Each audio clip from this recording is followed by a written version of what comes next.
ಇನ್ನೂ ದಯಬಾರದೆ ದಾಸನ ಮೇಲೆ.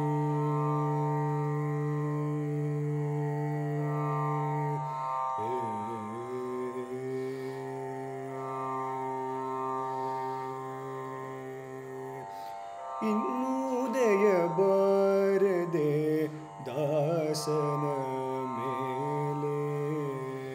ಪನ್ನಗ ಶಯನ ಶ್ರೀ ಪರಮ ಪುರುಷ ಹರಿಯೇ ಇನ್ನೂ ದಯಬಾರದೆ ದಾಸನ ಮೇಲೆ. ಪನ್ನಗ ಶಯನ ಶ್ರೀ ಪರಮ ಪುರುಷ ಹರಿಯೇ ಇನ್ನೂ ದಯಬಾರದೆ ದಾಸನ ಮೇಲೆ.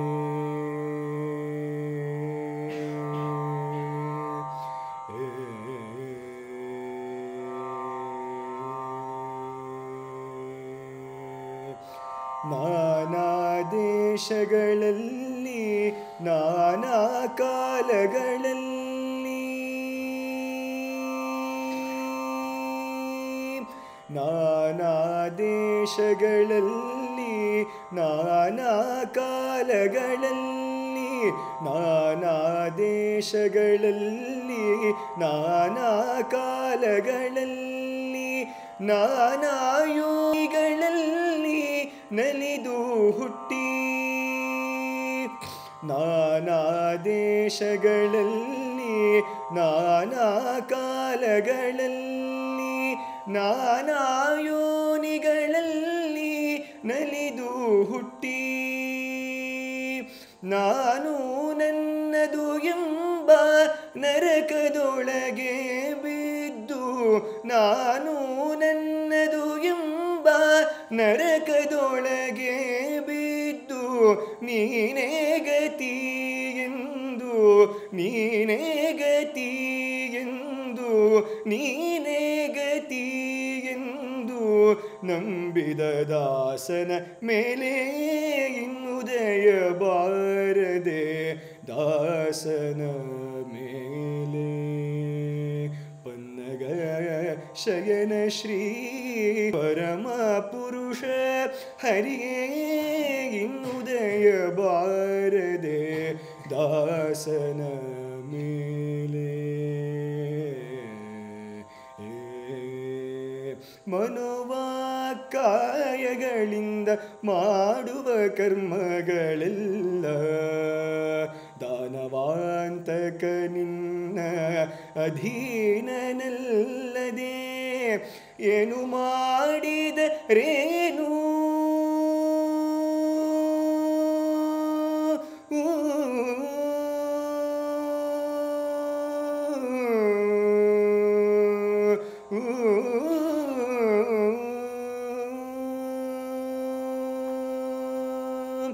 ಏನು ಮಾಡಿದರೇನು ಪ್ರಾಣ ನಿನದು ಸ್ವಾಮಿ.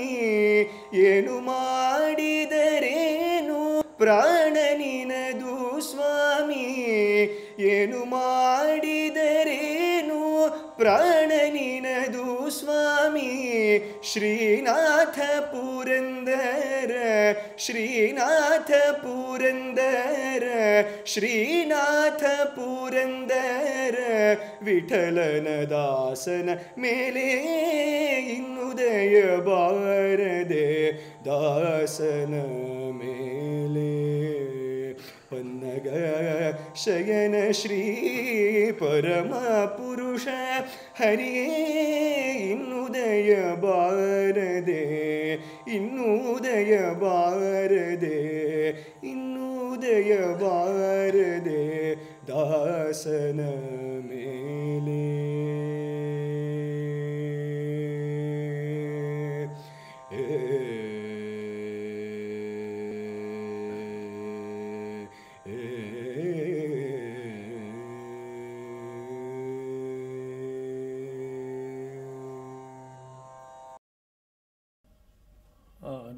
ಆನಂದಮಾನಂದಕರಂ ಪ್ರಸನ್ನಂ ಜ್ಞಾನಸ್ವರೂಪಂ ನಿಜಬೋಧಯುಕ್ತಂ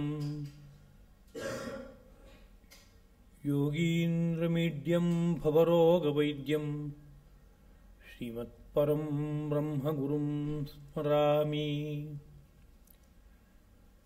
ದೇವಕೀ ಪರಮಾನಂದಂ ಕೃಷ್ಣಂ ವಂದೇ ಜಗದ್ಗುರುಂ. ಸರ್ವೋಪನಿಷದೋ ಗಾವಃ ದೋಗ್ಧಾ ಗೋಪಾಲನಂದನಃ ಪಾರ್ಥೋ ವತ್ಸಃ ಸುಧೀರ್ಭೋಕ್ತಾ ದುಗ್ಧಂ ಗೀತಾಮೃತಂ ಮಹತ್.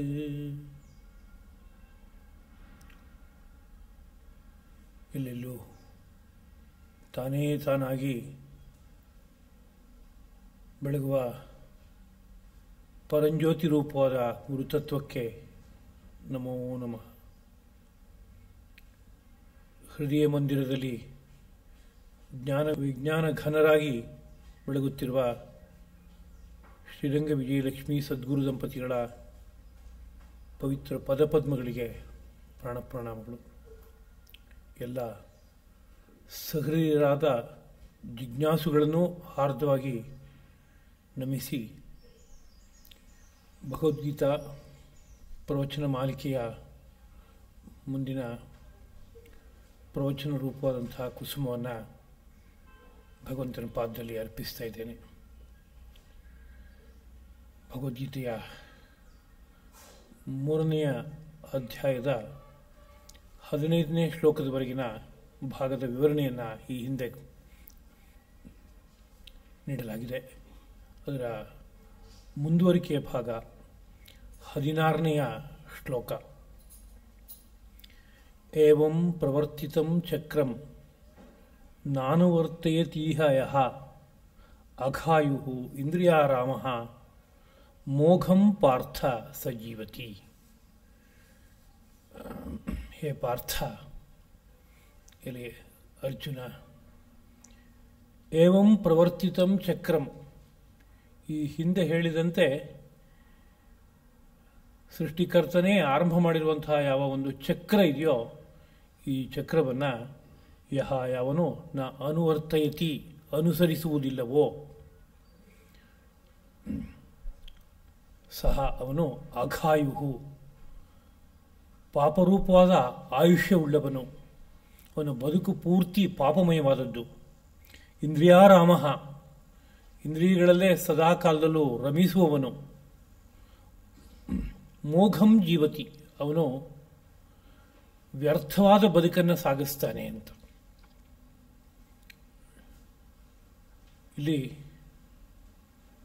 ಏವಂ ಪ್ರವರ್ತಿತಂ ಚಕ್ರಂ, ಹೀಗೆ ಸೃಷ್ಟಿಕರ್ತನು ಆರಂಭ ಮಾಡಿದ ಚಕ್ರವನ್ನು ಯಾರು ಅನುಸರಿಸುವುದಿಲ್ಲವೋ ಅವನು ಅಘಾಯು, ಮತ್ತು ಅವನ ಜೀವನ ಅಷ್ಟು ವ್ಯರ್ಥ ಅಂತ ಹೇಳಿದರೆ, ಏನು ಚಕ್ರ ಸೃಷ್ಟಿಕರ್ತ ಆರಂಭ ಮಾಡಿದ್ದು ಅಂತ ಒಂದು ಪ್ರಶ್ನೆ ಹುಟ್ಕೊಳ್ಳುತ್ತೆ. ಚಕ್ರ ಅನ್ನೋ ಪದಾರ್ಥ ಉರುಳುವ ಸ್ವಭಾವವುಳ್ಳಂಥದ್ದು, ಮೇಲ್ಗಡೆ ಇರೋ ಭಾಗ ಕೆಳಗಡೆ ಹೋಗುವಂಥದ್ದು, ಕೆಳಗಡೆ ಇರೋ ಭಾಗ ಮೇಲಕ್ಕೆ ಹೋಗುವಂಥದ್ದು, ಇವುಗಳನ್ನು ಜ್ಞಾಪಿಸುತ್ತೆ. ರಥಕ್ಕೆ ಚಕ್ರ ಇದೆ, ಅದು ಉರುಳುತ್ತೆ. ಉರುಳುವಾಗ ಏನಾಗುತ್ತೆ, ಮೇಲ್ಗಡೆಯ ಭಾಗ ಕೆಳಕ್ಕೆ ಹೋಗುತ್ತೆ ಕ್ರಮವಾಗಿ, ಕೆಳಗಡೆ ಭಾಗ ಮೇಲಕ್ಕೆ ಹೋಗುತ್ತೆ, ಪೂರ್ವದ ಭಾಗ ಪಶ್ಚಿಮಕ್ಕೆ ಹೋಗುತ್ತೆ, ಪಶ್ಚಿಮದ ಭಾಗ ಪೂರ್ವಕ್ಕೆ ಹೋಗುತ್ತೆ, ಹೀಗೆಲ್ಲ ಪರಿವರ್ತನೆಗಳಾಗ್ತಾ ಹೋಗುತ್ತೆ. ಇದೇ ತರಹ ಸೃಷ್ಟಿನಲ್ಲಿ ಯಾವ್ಯಾವ ಚಕ್ರಗಳಿದೆ ಅವುಗಳನ್ನೆಲ್ಲ ನಾವು ಭಾವಿಸಿ ಮನಸ್ಸಿಗೆ ತಂದ್ಕೋಬಹುದು. ಭೂಮಿಯಲ್ಲಿರೋ ನೀರೆಲ್ಲ ಸೂರ್ಯನ ಪ್ರಕಾಶದ ಕಾರಣದಿಂದಾಗಿ, ಶಾಖದ ಕಾರಣದಿಂದಾಗಿ ಆಕಾಶಕ್ಕೆ ಹೋಗುತ್ತೆ, ಅದು ಮೋಡವಾಗುತ್ತೆ, ಆಮೇಲೆ ಮತ್ತೆ ಮಳೆ ಸುರಿದು ಮತ್ತೆ ಭೂಮಿಗೆ ಬರುತ್ತೆ. ಭೂಮಿಯಿಂದ ಮೇಲಕ್ಕೆ ಹೋಯಿತು, ಅನಂತರ ಮೋಡವಾಯಿತು, ಮತ್ತೆ ಭೂಮಿ ಕೆಳಗಡೆ ಇಳಿದು ಬಂತು. ಇಲ್ಲೊಂದು ಚಕ್ರ ಇದೆ, ಇಲ್ಲಿ ಒಂದು ವೃತ್ತ ಮೇಲೆ ಕೆಳಗಡೆ ಹೋಗಿ ಬಂದು ಮಾಡ್ತಾ ಇದೆ. ಹಿಂದಿನ ಪಾಠದಲ್ಲಿ ಶ್ರೀಕೃಷ್ಣ ಪ್ರಭು ಒಂದು ಚಕ್ರವನ್ನು ವಿವರಣೆ ಮಾಡಿದ್ದು ಆಗಿದೆ. ಇದೇನದು ಅಂತ ಕೇಳಿದ್ರೆ, ಅಕ್ಷರ ರೂಪವಾದಂತಹ, ಅಂದರೆ ನಾಶರಹಿತನಾಗಿರುವಂತಹ ಪರಮಾತ್ಮನಿಂದ ವೇದಗಳ ಸೃಷ್ಟಿ ಉಂಟಾಯಿತು. ಯಸ್ಯ ನಿಶ್ವಸಿತಂ ವೇದಾಹ, ಅವನ ಆ ಪರಮಾತ್ಮನ ನಿಶ್ವಾಸ ರೂಪವಾಗಿರುವಂತಹ ವೇದಗಳು ಉದ್ಭವವಾದವು. ವೇದಗಳಲ್ಲಿ ಕರ್ಮಕ್ಕೆ ಸಂಬಂಧಪಟ್ಟಂತಹ ವಿಜ್ಞಾನ ನಿಹಿತವಾಗಿದೆ. ಆದ್ದರಿಂದ ಆ ವೇದಗಳ ವಿಕಾಸದ ಜೊತೆಗೆ ಕರ್ಮರೂಪವಾದಂತಹ ಒಂದು ವಿದ್ಯೆಯೂ ಸಹ ಲೋಕಕ್ಕೆ ಪ್ರಕಾಶಿತವಾಯಿತು. ಆ ಕರ್ಮ ಎಂಬುದು ಯಜ್ಞರೂಪವಾದದ್ದು ಆಗಿದೆ. ಅದು ಅಂದರೆ ಎಲ್ಲ ಕರ್ಮಗಳೂ ಸಹ ಕರ್ಮ ಆಚರಣೆ ಮಾಡುವಂತಹ ಶರೀರಿಯ ದೇಹದ ಒಳಗಡೆ ಇರುವಂತಹ ಎಲ್ಲ ದೇವತೆಗಳನ್ನು ಸಂತೃಪ್ತಿಪಡಿಸುವಂತಹ ಒಂದು ವ್ಯವಸ್ಥೆಯಿಂದ ಕೂಡಿರುತ್ತೆ. ಅದು ನಮ್ಮ ಮೈಯೊಳಗಡೆ ಇರುವಂತಹ ದೇವತೆಗಳು ಅಂತಂದರೆ ನಮಗದು ಅರ್ಥ ಆಗದೇ ಇರೋ ವಿಷಯ ಇವತ್ತು. ನಮ್ಮ ಮೈಯೊಳಗಡೆ ಯಾವ ದೇವತೆ ಇದೆ? ದೇಹನ ಕತ್ತರಿಸಿ ಎಷ್ಟು ಬೇಕಾದ್ರೂ ಸಣ್ಣ ಸಣ್ಣ ತುಂಡುಗಳನ್ನಾಗಿ ಮಾಡಿ ನೋಡ್ಬೋದು. ಇವತ್ತು ವಿಜ್ಞಾನ ಅಷ್ಟೆಲ್ಲ ಬೆಳೆದಿದೆ. ಸೂಕ್ಷ್ಮಾತಿ ಸೂಕ್ಷ್ಮವಾದ ವಿಷಯಗಳನ್ನೆಲ್ಲ ನೋಡ್ಬೋದು. ಎಲ್ಲಾದರೂ ಏನಾದ್ರು ದೇವರು ಕಾಣಿಸ್ತಾನ ಅಂತ ಕೇಳಿದ್ರೆ ನಮ್ಗೆ ಕಾಣಿಸೋಲ್ಲ. ಆದರೆ ಇಲ್ಲಿ ಏನನ್ನು ಹೇಳ್ತಾ ಇದ್ದಾರೆ ಅಂತ ಕೇಳಿದ್ರೆ ಅದು ಭೌತಿಕ ಅಲ್ಲ. ಭೌತಿಕವಾದರೆ ಈ ಸಾಧನ ಸಂಪತ್ತಿನಿಂದ ಗೋಚರವಾಗ್ತಾ ಇತ್ತು. ಅದು ಒಂದು ಶಕ್ತಿಮಯವಾದದ್ದು. ಶಕ್ತಿಮಯವಾದದ್ದನ್ನು ಪತ್ತೆ ಹಚ್ಚೋದಕ್ಕೆ ನಮ್ಮಲ್ಲಿ ಸಾಧನಗಳಿದೆ ಅಂತಂದರೆ, ಹಾಗಿದ್ರೂ ಇದರ ಆಕಾರ ಸ್ವರೂಪ ಇವೆಲ್ಲ ಬಯಲಿಗೆ ಬರ್ತಾ ಇಲ್ಲ, ಅರ್ಥವಾಗ್ತಾ ಇಲ್ಲ. ಇದಕ್ಕೊಂದು ಆಕಾರ ಇದೆ, ಸ್ವರೂಪ ಇದೆ, ಹಾಗಾಗಿ ಇದಕ್ಕೆ ದೇವರು ಅನ್ನೋ ರೀತಿಯಾದಂಥ ಹೆಸರು ಬಂದಿದೆ. ಆ ಒಂದು ದೇವತೆಯ ಸಾನ್ನಿಧ್ಯ ಅಲ್ಲಿರೋದ್ರಿಂದ ಆ ಅವಯವ ಪೂರ್ಣವಾಗಿ ಕೆಲಸ ಮಾಡುತ್ತೆ. ಅದು ಸಾನ್ನಿಧ್ಯ ತುಂಬ ಸಮೃದ್ಧವಾಗ್ತಾ ಬಂದರೆ, ಬೆಳೀತಾ ಬಂದರೆ ಅದು ಮತ್ತಷ್ಟು ಆ ಅವಯವವನ್ನು ತುಂಬ ಚೆನ್ನಾಗಿಟ್ಟು ಅದರಿಂದ ಏನೇನು ಕಾರ್ಯ ಆಗ್ಬೋದು ಅಷ್ಟು ಕಾರ್ಯ ಮಾಡಿಸೋದಕ್ಕೆ ಆಗುತ್ತೆ. ಯಾರಾದರೂ ಒಬ್ಬ ತುಂಬ ಸಾಮರ್ಥ್ಯಶಾಲಿಯಾಗಿದ್ದಾನೆ ಅಂದರೆ ಅವನ ಮೈ ಒಳಗಡೆ ಇರುವಂಥ ದೇವತಾನುರೂಪವಾದ ಶಕ್ತಿ ಎಷ್ಟು ವಿಸ್ತಾರಗೊಳ್ಳಬೇಕೋ ಅಷ್ಟು ವಿಸ್ತಾರಗೊಂಡು ಆಯಾ ಅವಯವನ್ನು ತುಂಬ ಚೆನ್ನಾಗಿಟ್ಟಿದೆ ಅಂತಲೇ ಅರ್ಥ. ಅದಕ್ಕೆ ಕಣ್ಣು ಸೂಕ್ಷ್ಮಾತಿ ಸೂಕ್ಷ್ಮವಾದ ವಿಷಯವನ್ನು ನೋಡ್ತಾ ಇದೆ ಒಬ್ಬನಲ್ಲಿ ಅಂತ ಹೇಳಿದ್ರೆ ಕಣ್ಣಿನ ಹಿಂದೆ ಕೆಲಸ ಮಾಡ್ತಾ ಇರುವ ದೇವತಾ ಶಕ್ತಿ ತುಂಬ ಪ್ರಸನ್ನವಾಗಿದೆ ಅಂತ ಅರ್ಥ. ಅದಕ್ಕೆ ಯಾರೋ ಒಬ್ಬನಿಗೆ ಜೀರ್ಣಶಕ್ತಿ ತುಂಬ ಅದ್ಭುತವಾಗಿದೆ, ಏನು ಕೊಟ್ಟರು ಜೀರ್ಣ ಮಾಡ್ಕೋತಾನೆ ಅನ್ನೋ ಥರ ಇದೆ ಅಂದರೆ ಜೀರ್ಣಶಕ್ತಿಗೆ ಕಾರಣವಾಗಿರುವಂತಹ ಒಂದು ಅಗ್ನಿ ಅನ್ನೋ ಶಕ್ತಿ ಇದೆ, ಜಠರಾಗ್ನಿ ಅಂತ ಕರಿತೀವಿ. ಅದು ತುಂಬ ಪ್ರಸನ್ನವಾಗಿದೆ, ಅದರ ಸಾಮರ್ಥ್ಯ ಅಪಾರವಾಗಿ ಬಂದಿದೆ. ಅದರ ಪರಿಣಾಮವಾಗಿ ಎಲ್ಲ ಆಹಾರ ವಸ್ತುಗಳನ್ನು ಜೀರ್ಣಗೊಳಿಸ್ಕೊಳ್ಳೋಕ್ಕೆ ಸಾಧ್ಯವಾಗುತ್ತೆ. ಹೀಗೆ ಗಮನಿಸಿದರೆ ನಮ್ಮ ಮೈಯೊಳಗಡೆ ಇರುವಂತಹ ದೇವತಾ ಶಕ್ತಿಗಳೆಲ್ಲ ಪ್ರಸನ್ನವಾಗ್ತಾ ಇವೆ ಅಂತಾದರೆ ನಮ್ಮ ಸಾಮರ್ಥ್ಯ ಹಿಗ್ತಾ ಹೋಗುತ್ತೆ ಅಂತ ಅರ್ಥ. ಸಾಮರ್ಥ್ಯ ಹಿಗ್ಗೋದು ಅಂತ ಅಂದ ಕೂಡಲೇ ದೇಹ ತುಂಬ ಬಲಿಷ್ಠವಾಗೋಯ್ತು. ಅವನು 10 ಜನ ಪೈಲ್ವಾನರನ್ನ ಒಬ್ಬನೇ ಬೇಕಾದ್ರೆ ಗೆದ್ದುಬಿಡ್ತಾನೆ, ಅಥವಾ ಅಪಾರವಾದ ಸ್ಮೃತಿ ಶಕ್ತಿ ಇದೆ, ಎಲ್ಲವನ್ನು ಬುದ್ಧಿನಲ್ಲಿ ಧಾರಣೆ ಮಾಡ್ಕೋತಾನೆ, ಇತ್ಯಾದಿ ನಮ್ಮ ಮನಸ್ಸಿನ ನೇರದಲ್ಲಿ ನಾವು ಕಲ್ಪನೆ ಮಾಡ್ಕೊಳ್ಳೋದಾಗುತ್ತೆ. ಆದರೆ ಅವರೇನು ಹೇಳ್ತಾ ಇದ್ದಾರೆ ಅಂತ ಕೇಳಿದ್ರೆ ಅದು ಮಾತ್ರ ಅಲ್ಲ. ಆ ದೇವತಾ ಶಕ್ತಿಗಳು ಒಂದು ನಿರ್ದಿಷ್ಟವಾದ ಕ್ಷೇತ್ರದಲ್ಲಿ ನಿಂತು ಕೆಲಸ ಮಾಡೋ ಶಕ್ತಿಗಳಾದ್ರಿಂದ ಸಾಮಾನ್ಯ ಮನುಷ್ಯನಿಗೆ ಗೋಚರವಾಗುವಂತಹ ಭೌತಿಕ ಶಕ್ತಿಗಿಂತ ಅಪಾರವಾದ ದೈವಿಕ ಶಕ್ತಿ ಎಂಬುದನ್ನೂ ಸಹ ಅವುಗಳು ಒಬ್ಬ ಮಾನವನಿಗೆ ಅನುಗ್ರಹಿಸಿಕೊಡುತ್ತವೆ. ಅದಲ್ಲದೆ ಆ ದೇವತೆಗಳ ಹಿಂದಿರುವಂತಹ ಪರತತ್ವ ಏನಿದೆ ಆ ಪರತತ್ವದ ದರ್ಶನವನ್ನೂ ಸಹ ಅವು ಮಾಡಿಸ್ಕೊಡ್ಬಲ್ವು. ಅವುಗಳಿಗೆ ಅಷ್ಟು ಸಾಮರ್ಥ್ಯ ಇರುತ್ತೆ. ಹೀಗೆ ಆ ಒಂದು ದೇವತಾ ಶಕ್ತಿಗಳ ಪ್ರಸನ್ನತೆ ಎಂಬುದು ಒದಗಿ ಬರುತ್ತೆ. ಯಜ್ಞ ಅನ್ನೋ ರೀತಿಯಾಗಿ ಕರ್ಮ ನಡೆದಾಗ, ಕರ್ಮ ಅನ್ನೋದು ನಾವು ಅಂದ್ಕೊಂಡಿದ್ದಲ್ಲ, ವೇದ ವಿಹಿತವಾದದ್ದು. ಯಾಕೆ ವೇದವೇ ಹೇಳಬೇಕು ಅಂತ ಕೇಳಿದ್ರೆ ಈ ಸಮಗ್ರ ಸೃಷ್ಟಿಯಲ್ಲಿ ಅನೇಕ ರೀತಿಯಾದ ಅಂಶಗಳಿವೆ. ಪ್ರಕೃತಿ ಅಂತ ನಾವು ಕರಿತೀವಿ. ಆ ಪ್ರಕೃತಿನಲ್ಲಿ ವೈವಿಧ್ಯ ಇದೆ. ಆ ವೈವಿಧ್ಯ ಇದ್ದಾಗ ಯಾವ ಕರ್ಮವನ್ನು ಯಾರು ಯಾವ ಕಾಲ ದೇಶಗಳಲ್ಲಿ ಆಚರಿಸಿದರೆ ಅದೊಂದು ಹಿತವಾದ ಪರಿಣಾಮವನ್ನು ಉಂಟು ಮಾಡಿ ದೇಹದ ಒಳಗಡೆ ಇರುವಂತಹ ಇಂದ್ರಿಯಕ್ಕೆ ದೇವತೆಗಳಿದ್ದಾರೆ, ಬೇರೆ ಬೇರೆ ಅವಯವಗಳಿಗೆಲ್ಲ ದೇವತೆಗಳಿದ್ದಾರೆ. ಆ ಎಲ್ಲ ದೇವತೆಗಳು ಪ್ರಸನ್ನರಾಗಿ ಅದು ಮತ್ತಷ್ಟು ಸಾಮರ್ಥ್ಯ ಸಂಪನ್ನವಾಗಿ ಆಗಬೇಕು. ಆ ಇಂದ್ರಿಯಗಳು ಮತ್ತು ಒಳಗಡೆ ಇರುವಂಥ ಕೇಂದ್ರಗಳು ಆ ಬಗ್ಗೆ ಸಾಮಾನ್ಯ ಬುದ್ಧಿಗೆ ವಿಜ್ಞಾನ ಗೊತ್ತಾಗೋಲ್ಲ. ಋಷಿ ಮಹರ್ಷಿಗಳು ಸಮಗ್ರವಾದ ವಿಜ್ಞಾನವನ್ನು ಅರ್ಥ ಮಾಡಿಕೊಂಡವರಾದ್ರಿಂದ ಅವರೊಂದು ವೇದಗಳಲ್ಲಿ ಬಂದಿರುವಂತಹ ಕರ್ಮ ಅನ್ನೋದೇನಿದೆ ಅದು ಸಹಜವಾಗಿ ಸೃಷ್ಟಿಯಲ್ಲೇ ಒಂದು ವಿಶಿಷ್ಟವಾದ ವಿಜ್ಞಾನವನ್ನು ಜ್ಞಾಪಿಸ್ತಾ ಇದೆ. ಅದನ್ನು ಅನುಸರಿಸಿದರೆ ಆಚರಣೆ ಮಾಡುವವನು ದೇವತಾ ಪ್ರಸನ್ನತೆಯನ್ನು ತಾನಾಗೆ ಸಂಪಾದನೆ ಮಾಡ್ಬೋದು. ಆ ದೇವತಾ ಪ್ರಸನ್ನತೆ ಅವನಿಗೆ ಮಾತ್ರ ಫಲ ಕೊಡೋದಲ್ಲ, ಅವನು ಅಸ್ತಿತ್ವವನ್ನು ಹೊಂದಿ ಲೋಕದಲ್ಲಿ ಬೆಳಗ್ತಾ ಇರುವ ವ್ಯಕ್ತಿ ಆದಾಗ ಅದರ ಪರಿಣಾಮ ಸುತ್ತಮುತ್ತಲೂ ಎಲ್ಲ ಆಗುತ್ತೆ, ಪರಿಸರದ ಮೇಲೆಲ್ಲ ಆಗುತ್ತೆ.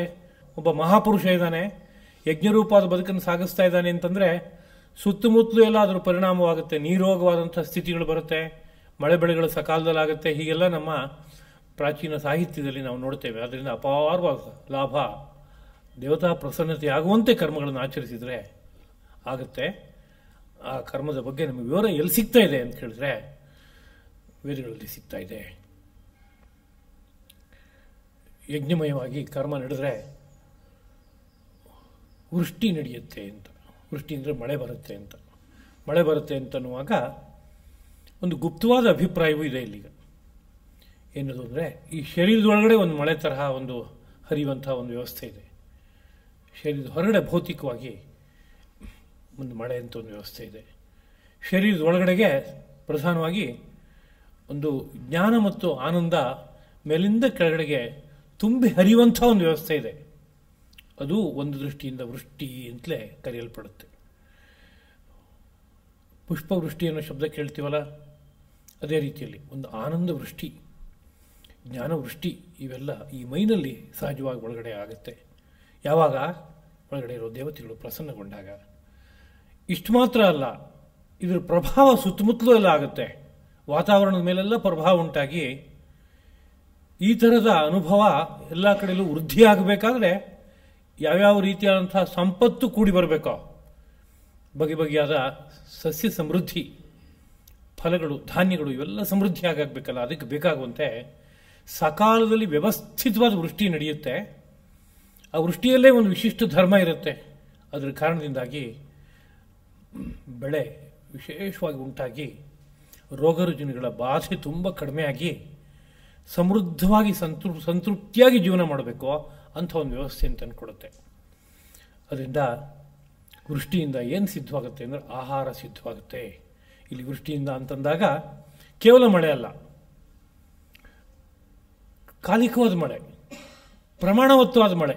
ಉದಾಹರಣೆ, ಯಾವ ಜಾಗ, ಯಾವ ಭೂಮಿ, ಯಾವ ಬೆಳೆಗೆ ಮೀಸಲಾಗಿದೆಯೋ ಅಲ್ಲಿ ಎಷ್ಟು ಮಳೆ ಬರಬೇಕೋ ಅಷ್ಟೇ ಮಳೆ ಬಂದರೆ ಅಲ್ಲಿರುವ ಭೂಮಿಯಲ್ಲಿ ಬೇಕಾದಷ್ಟು ಫಸಲು ಸಿದ್ಧವಾಗುತ್ತೆ. ಹಾಗಲ್ಲ, ಮಳೆ ಬರೋದು ಸಿಕ್ಕಾಬಟ್ಟೆ ಮಳೆ ಬಂದೋಯ್ತು, ಬೇಕಾದಷ್ಟು, ಎಷ್ಟು ಅಂದರೆ ಬೆಳೆ ಎಲ್ಲ ಕೊಚ್ಕೊಂಡು ಹೊರಟೋಯ್ತು. ಇಲ್ಲ ಇನ್ನೆಲ್ಲ ಒಂದು ಕಡೆಯಲ್ಲಿ ಭತ್ತದ ಗದ್ದೆ, ಕಬ್ಬಿನ ಗದ್ದೆ, ತುಂಬ ಮಳೆ ಬೇಕು, ಏನೋ ಒಂದು ಸ್ವಲ್ಪ ನೀರು ಬಿತ್ತು, ತಂಪಾಯ್ತು ಸ್ವಲ್ಪ, ಬೆಳೆ ಏನೂ ಮುಂದಕ್ಕೆ ಸಮೃದ್ಧವಾಗಿ ಬೆಳೆಯೋಲ್ಲ. ಹಾಗಲ್ಲ, ಅಂದರೆ ಎಲ್ಲ ಜೀವಕೋಟಿಗಳು ಎಲ್ಲ ರೀತಿಯಿಂದ ಸುಖಿಸಬೇಕಾದ್ರೆ ಯಾವ ಭೂಮಿಯಲ್ಲಿ ಯಾವ ಕಾಲದಲ್ಲಿ ಎಷ್ಟು ಮಳೆ ಬೀಳಬೇಕೋ ಹಾಗೊಂದು ವ್ಯವಸ್ಥಿತವಾಗಿ ಮಳೆ ಬರುತ್ತೆ ಅಂತ.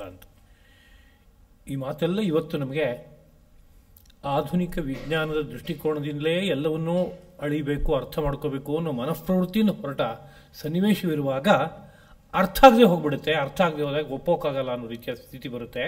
ಅದರ ಗಹನವಾಗಿ ಪರಿಶೀಲಿಸಿ ಮನಸ್ಸಿಗೆ ತಂದ್ಕೊಳ್ತಾ ಹೋಗ್ತಾ ಹೋದರೆ ಯಾವತ್ತೋ ಒಂದು ದಿವಸ ಹೀಗೊಂದೇನೋ ಇದೆ ಸೃಷ್ಟಿನಲ್ಲಿ, ನಮಗೆ ಪೂರ್ತಿ ಅರ್ಥವಾಗ್ತಾ ಇಲ್ಲ ಅನ್ನೋ ರೀತಿಯಾದಂಥ ಒಂದು ನಿಲುವಿಗಾದರೂ ಬಂದು ನಿಲ್ಲೋದಕ್ಕೆ ಸಾಧ್ಯವಾಗುತ್ತೆ. ವೃಷ್ಟಿಯಿಂದ ಸಮೃದ್ಧವಾಗಿ ಆಹಾರಗಳು ಸಿದ್ಧವಾಗುತ್ತೆ. ಅನ್ನದಿಂದ ಮುಂದಕ್ಕೆ ಜೀವ ವಿಕಾಸ ಆಗುತ್ತೆ. ಅನ್ನದ್ಭವಂತಿ ಭೂತಾನಿ, ಜೀವಕೋಟಿಗಳೆಲ್ಲ ಬದುಕಿರೋದೇ ಅನ್ನದಿಂದ, ಆಹಾರದಿಂದ. ಸಮೃದ್ಧವಾಗಿ ಜೀವಕೋಟಿಗಳು ಬೆಳೆಯುತ್ತೆ. ಏನಾಯ್ತು, ಅಲ್ಲಿಗೆ ಜೀವಕೋಟಿಗಳು ಬೆಳೀತು, ಯಜ್ಞರೂಪವಾದ ಕಾರ್ಯ ನಡೀತು, ಆಗ ಸಮೃದ್ಧವಾಗಿ ಮಳೆ ಬಂತು, ಪುನಃ ಜೀವಕೋಟಿಗಳು ಬೆಳೀತು ಆಹಾರದಿಂದ, ಮತ್ತೆ ಅವುಗಳೆಲ್ಲ ಯಜ್ಞರೂಪವಾದ ಕರ್ಮ ಮಾಡಿದ್ರು, ಆಗ ಮತ್ತೆ ಮಳೆ ಬಂತು ಅಂತನ್ನುವಾಗ ಇಲ್ಲಿ ಒಂದು ವೃತ್ತ ಕಾಣಿಸುತ್ತೆ. ಇದನ್ನೇ ಚಕ್ರ ಎಂಬ ಭಾಷೆಯಲ್ಲಿ ಕರೆಯಾರೆ. ಸೃಷ್ಟಿಯಲ್ಲಿ ಇಂಥ ಒಂದು ಚಕ್ರ ಘಟಿಸಬೇಕು ಅಂತಲೇ ಭಗವಂತನ ಸಂಕಲ್ಪ. ಆ ಚಕ್ರನ ಯಾರಾದರೂ ಅನುವರ್ತನೆ ಮಾಡ್ತಾ ಇಲ್ಲ, ಅನುಸರಿಸಿ ಹೋಗ್ತಾ ಇಲ್ಲ ಅಂತಂದರೆ ಆಗ ಅವನೊಂದು ಅಪರಾಧ ಮಾಡ್ತಾ ಇದ್ದಾನೆ ಅಂತಲೇ ಅರ್ಥ. ಅಂದರೆ ದೇಹ ಇದೆ, ಮನಸ್ಸಿದೆ, ಬುದ್ಧಿ ಇದೆ, ಅದಕ್ಕೆಲ್ಲ ಸಾಮರ್ಥ್ಯ ಇದೆ. ವೇದ ವಿಜ್ಞಾನವು ಹೇಳ್ತಾ ಇರುವಂತಹ ಕರ್ಮವನ್ನು ಅವನು ಆಚರಣೆ ಮಾಡಬಹುದು, ಆದರೂ ಮಾಡ್ತಾ ಇಲ್ಲ ಅಂತಂದಾಗ ಅವನೇನಾಗ್ತಾನೆ ಅಂತ ಹೇಳಿದ್ರೆ ಅಘಾಯುಹು, ಇಡೀ ಬದುಕು ಪೂರ್ತಿ ಪಾಪಮಯವಾದ ಬದುಕಾಗತ್ತೆ ಅಂತ. ಆಯುಹು ಅಂದರೆ ಒಟ್ಟು ಬದುಕಿನ ಅವಧಿ ಅಂತ ಇಟ್ಕೊಂಡ್ರೆ ಆಗ ಪೂರ್ತಿ ಆಯುಷ್ಯ ಪೂರ್ತಿ ಅಘ ಪಾಪಮಯವಾಗಿ ಆಗುತ್ತೆ. ಆಯುಹುವಿನ ಶಬ್ದಕ್ಕೆ ಪ್ರಾಣೋ ಹಿ ಭೂತಾನಾಂ ಆಯುಹು ಎಂಬುದಾಗಿ ಉಪನಿಷತ್ತು ಏನನ್ನು ಸಾರ್ತಾ ಇದೆಯೋ ಹಾಗೆ ಪ್ರಾಣರೂಪವಾದ ಶಕ್ತಿ ಎಂಬುದಾಗಿ ಆಯುಷ್ಯ ಅನ್ನೋ ಶಬ್ದಕ್ಕೆ ಇಟ್ಕೊಳ್ಳೋದಾದರೆ ಆ ವ್ಯಕ್ತಿಯ ಪ್ರಾಣವೆಂಬುದು ಅಘ ಅಂದರೆ ಪಾಪಮಯವಾಗಿದೆ. ನಿರಂತರವಾಗಿ ಉಸಿರಾಟ ಅನನುಕೂಲವಾದ ಗತಿಯಲ್ಲಿ ಹೋಗ್ತಾ ಇದೆ. ಅನನುಕೂಲವಾದ ಗತಿಯಲ್ಲಿ ಹೋಗ್ತಾ ಇದೆ ಅಂತಂದರೆ ಭೌತಿಕ ಜೀವನ ಕೆಟ್ಟು ಹೋಗ್ಬೋದು, ಸ್ವಪ್ನಾವಸ್ಥಾ ರೂಪವಾದಂಥ ಸ್ಥಿತಿ ಕೆಟ್ಟು ಹೋಗ್ಬೋದು, ಗಾಢವಾದಂತಹ ಸುಷುಪ್ತ್ಯವಸ್ಥಾ ರೂಪವಾದಂಥ ನಿದ್ರೆ ಏನಿದೆ ಅದು ಕೆಟ್ಟು ಹೋಗ್ಬೋದು. ಅದಲ್ಲದೆ ಜೀವಕ್ಕೆ ಸಹಜವಾಗಿ ಯಾವ ಅತ್ಯಂತ ಅದ್ಭುತವಾದ ಆನಂದಾನುಭವದ ಒಂದು ಸ್ಥಿತಿ ಇದೆಯೋ ತುರಿಯಾವಸ್ಥಾ ಅಂತ, ಆ ತುರಿಯಾವಸ್ಥಾ ಸಂಪೂರ್ಣ ಮರ್ಯಾದೆ ಹೊರಟು ಹೋಗ್ಬೋದು. ಹೀಗಾದಾಗ ಬಹಳ ದೊಡ್ಡ ನಷ್ಟ ಅದು. ಅದರಿಂದ ಹಾಗೆ ಪಾಪಿಷ್ಠವಾದಂತಹ ಉಸಿರಾಟವನ್ನು ಇಟ್ಕೊಂಡು ಬದುಕೋದಾಗಲಿ, ಪಾಪಮಯವಾದ ದೀರ್ಘವಾದ ಅವಧಿ, ಬದುಕಿನ ಅವಧಿ, ಅಂಥ ರೂಪವಾದ ಆಯುಷ್ಯವನ್ನು ಇಟ್ಕೊಂಡು ಬದುಕೋದಾಗಲಿ ಯಾವುದೊಂದು ಒಳ್ಳೆಯ ಲಕ್ಷಣ ಅಲ್ಲ. ಇಂದ್ರಿಯಾರಾಮ ಅಂಥ ವ್ಯಕ್ತಿ ಹೇಗೆ ಬದುಕನ್ನು ಸಾಗಿಸ್ತಾ ಇರ್ತಾನೆ ಅಂತ ಕೇಳಿದ್ರೆ, ದೇವತಾನ ಬಗ್ಗೆ ಅವನಿಗೆ ಮನಸ್ಸಿನಲ್ಲಿ ನಂಬಿಕೆ ಇಲ್ಲ, ವೇದೋಕ್ತವಾದ ಕರ್ಮಗಳನ್ನು ಮಾಡಿದ್ರಿಂದ ಏನು ಲಾಭ ಆಗುತ್ತೆ ಅನ್ನೋ ಬಗ್ಗೆ ಅವನಿಗೆ ತಿಳುವಳಿಕೆ ಇಲ್ಲ, ಅದರ ಬಗ್ಗೆ ಶ್ರದ್ಧೆ ಇಲ್ಲ. ಹಾಗಾದ್ರೆ ಹೇಗೆ ಬದುಕ್ತಾ ಇರ್ತಾನೆ ಅಂದರೆ ಇಂದ್ರಿಯಾರಾಮನಾಗಿ ಬದುಕ್ತಾ ಇರ್ತಾನೆ. ಅವನಲ್ಲಿ ಏನೋ ದೈಹಿಕವಾದ ವ್ಯವಹಾರವೇ ಇಲ್ವೇ, ಮಾನಸಿಕವಾದ ವ್ಯವಹಾರವೇ ಇಲ್ವೇ, ಇಂದ್ರಿಯಗಳನ್ನು ಬಳಸ್ತಾನೇ ಇಲ್ವೇ ಅವನು ಅಂದರೆ ಖಂಡಿತ ಹಾಗೆಲ್ಲ ಇಲ್ಲ, ಬಳಸ್ತಾನೇ ಇದ್ದಾನು. ಎಲ್ಲಿ ಬಳಸ್ತಾನವನು ಅಂತ ಕೇಳಿದ್ರೆ, ಏನೇನು ಪಂಚೇಂದ್ರಿಯಗಳಿಂದ ಸುಖ ಪಡ್ಬೋದೋ ಅದರಲ್ಲಿ ನಿರಂತರವಾಗಿ ರಮಿಸ್ತಾ ಇರ್ತಾನೆ. ಕಣ್ಣಿಗೆ ಬೇಕಾದ ರೂಪವನ್ನು ನೋಡಿದೆ, ಕಿವಿಗೆ ಬೇಕಾದ ಉತ್ತಮವಾದ ಶಬ್ದಗಳನ್ನು, ನಂಗೆ ಮನಸ್ಸಿಗೆ ಬೇಕಾದ ಶಬ್ದಗಳನ್ನು ಕೇಳಿದೆ, ಹಾಗೆ ಚರ್ಮಕ್ಕೆ ಬೇಕಾದ ಹಿತವಾದ ವಸ್ತುಗಳನ್ನು ಸ್ಪರ್ಶ ಮಾಡಿದೆ, ನಾಲಿಗೆಗೆ ಬೇಕಾದ ರುಚಿಕಟ್ಟಾದ ವಸ್ತುವನ್ನು ಅನುಭವಿಸಿದೆ. ಇದೇ ಜೀವನ. ಯಾವ ಜೀವೇತ್ ಸುಖಂ ಜೀವೇತ್ ಋಣಂಕೃತ್ವ ಘೃತಂ ಪಿಬೇತ್, ಇಂಥ ಮಾತುಗಳೆಲ್ಲ ಬಂದಿದೆ. ಚಾರ್ವಾಕರ ಜೀವನವನ್ನು ಕುರಿತು ವರ್ಣಿಸುವಾಗ ಇಂಥ ಮಾತಾಡ್ತಾರೆ. ಏನಪ್ಪ ಅಂದರೆ, ಬದುಕಿರೋಷ್ಟು ಕಾಲ ಸುಖವಾಗಿ ಬದುಕೋದನ್ನು ಕಲಿಯಪ್ಪ. ಯಾವ ಜೀವೇತ್ ಸುಖಂ ಜೀವೇತ್, ಸುಖವಾಗಿ ಬದುಕಬೇಕಾದ್ರೆ ಅದಕ್ಕೆ ಬೇಕಾದ ಭೋಗ ಸಾಮಗ್ರಿಗಳೆಲ್ಲ ಬೇಕಲ್ಲ. ಆ ಭೋಗ ಸಾಮಗ್ರಿಗಳಲ್ಲಿ ತುಪ್ಪ ಅತ್ಯಂತ ಶ್ರೇಷ್ಠವಾದ್ದಲ್ವೇ.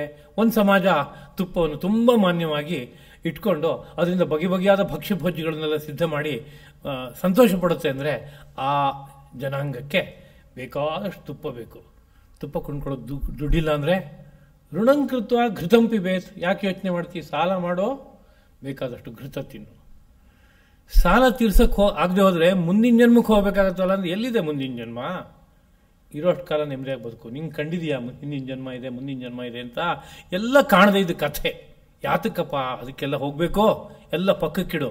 ನೆಮ್ಮದಿಯಾಗಿ ಸಾಲ ಮಾಡಿ ಚೆನ್ನಾಗಿ ಯಾವ್ಯಾವ ರೀತಿಯ ಸುಖ ಪಡ್ಬೋದು ಅಷ್ಟು ಪಡು ಅನ್ನೋ ಪ್ರವೃತ್ತಿ ಹುಟ್ಕೊಳ್ಳುತ್ತೆ. ಯಾಕೆಂದರೆ ಇರೋಷ್ಟು ಕಾಲ ನೆಮ್ಮದಿಯಾಗಿ ಬದುಕೋದು ಬೇಡವೇ? ಪ್ರಪಂಚದಲ್ಲಿರೋ ವಸ್ತುನ ಯಾರು ಬರ್ತಾ ತಂದಿಯಾರ, ಯಾರು ಹೋಗ್ತಾ ತೊಗೊಂಡು ಹೋಗ್ತಾರ. ಅದರಿಂದ ನಂಗೆ ಬೇಕು, ನಾನು ತೊಗೋತೀನಿ, ನಂಗೆ ಸಾಮರ್ಥ್ಯ ಇದೆ, ಕಿತ್ಕೊಂಡು ತೊಗೊಂಡು ಬಳಸ್ತೀನಿ. ಏನು ತಪ್ಪು? ಹೀಗೆ ಅನಿಸುತ್ತೆ. ಹಾಗನ್ನಿಸ್ದಾಗ ಏನಾಗುತ್ತೆ, ಇಂದ್ರಿಯಗಳನ್ನು ಸಂತೋಷಪಡಿಸೋಕೆ ಬೇಕಾಗುವಂಥ ಒಟ್ಟು ಜೀವನ ಕ್ರಮ ಬೆಳೆದು ಹೊರಟೋಗುತ್ತೆ. ಹಾಗಾದಾಗ ಅವ್ರನ್ನ ಏನಂತ ಕರಿಬೇಕು? ಇಂದ್ರಿಯಾರಾಮರು ಎಂಬುದಾಗಿ ಕರಿಬೇಕು.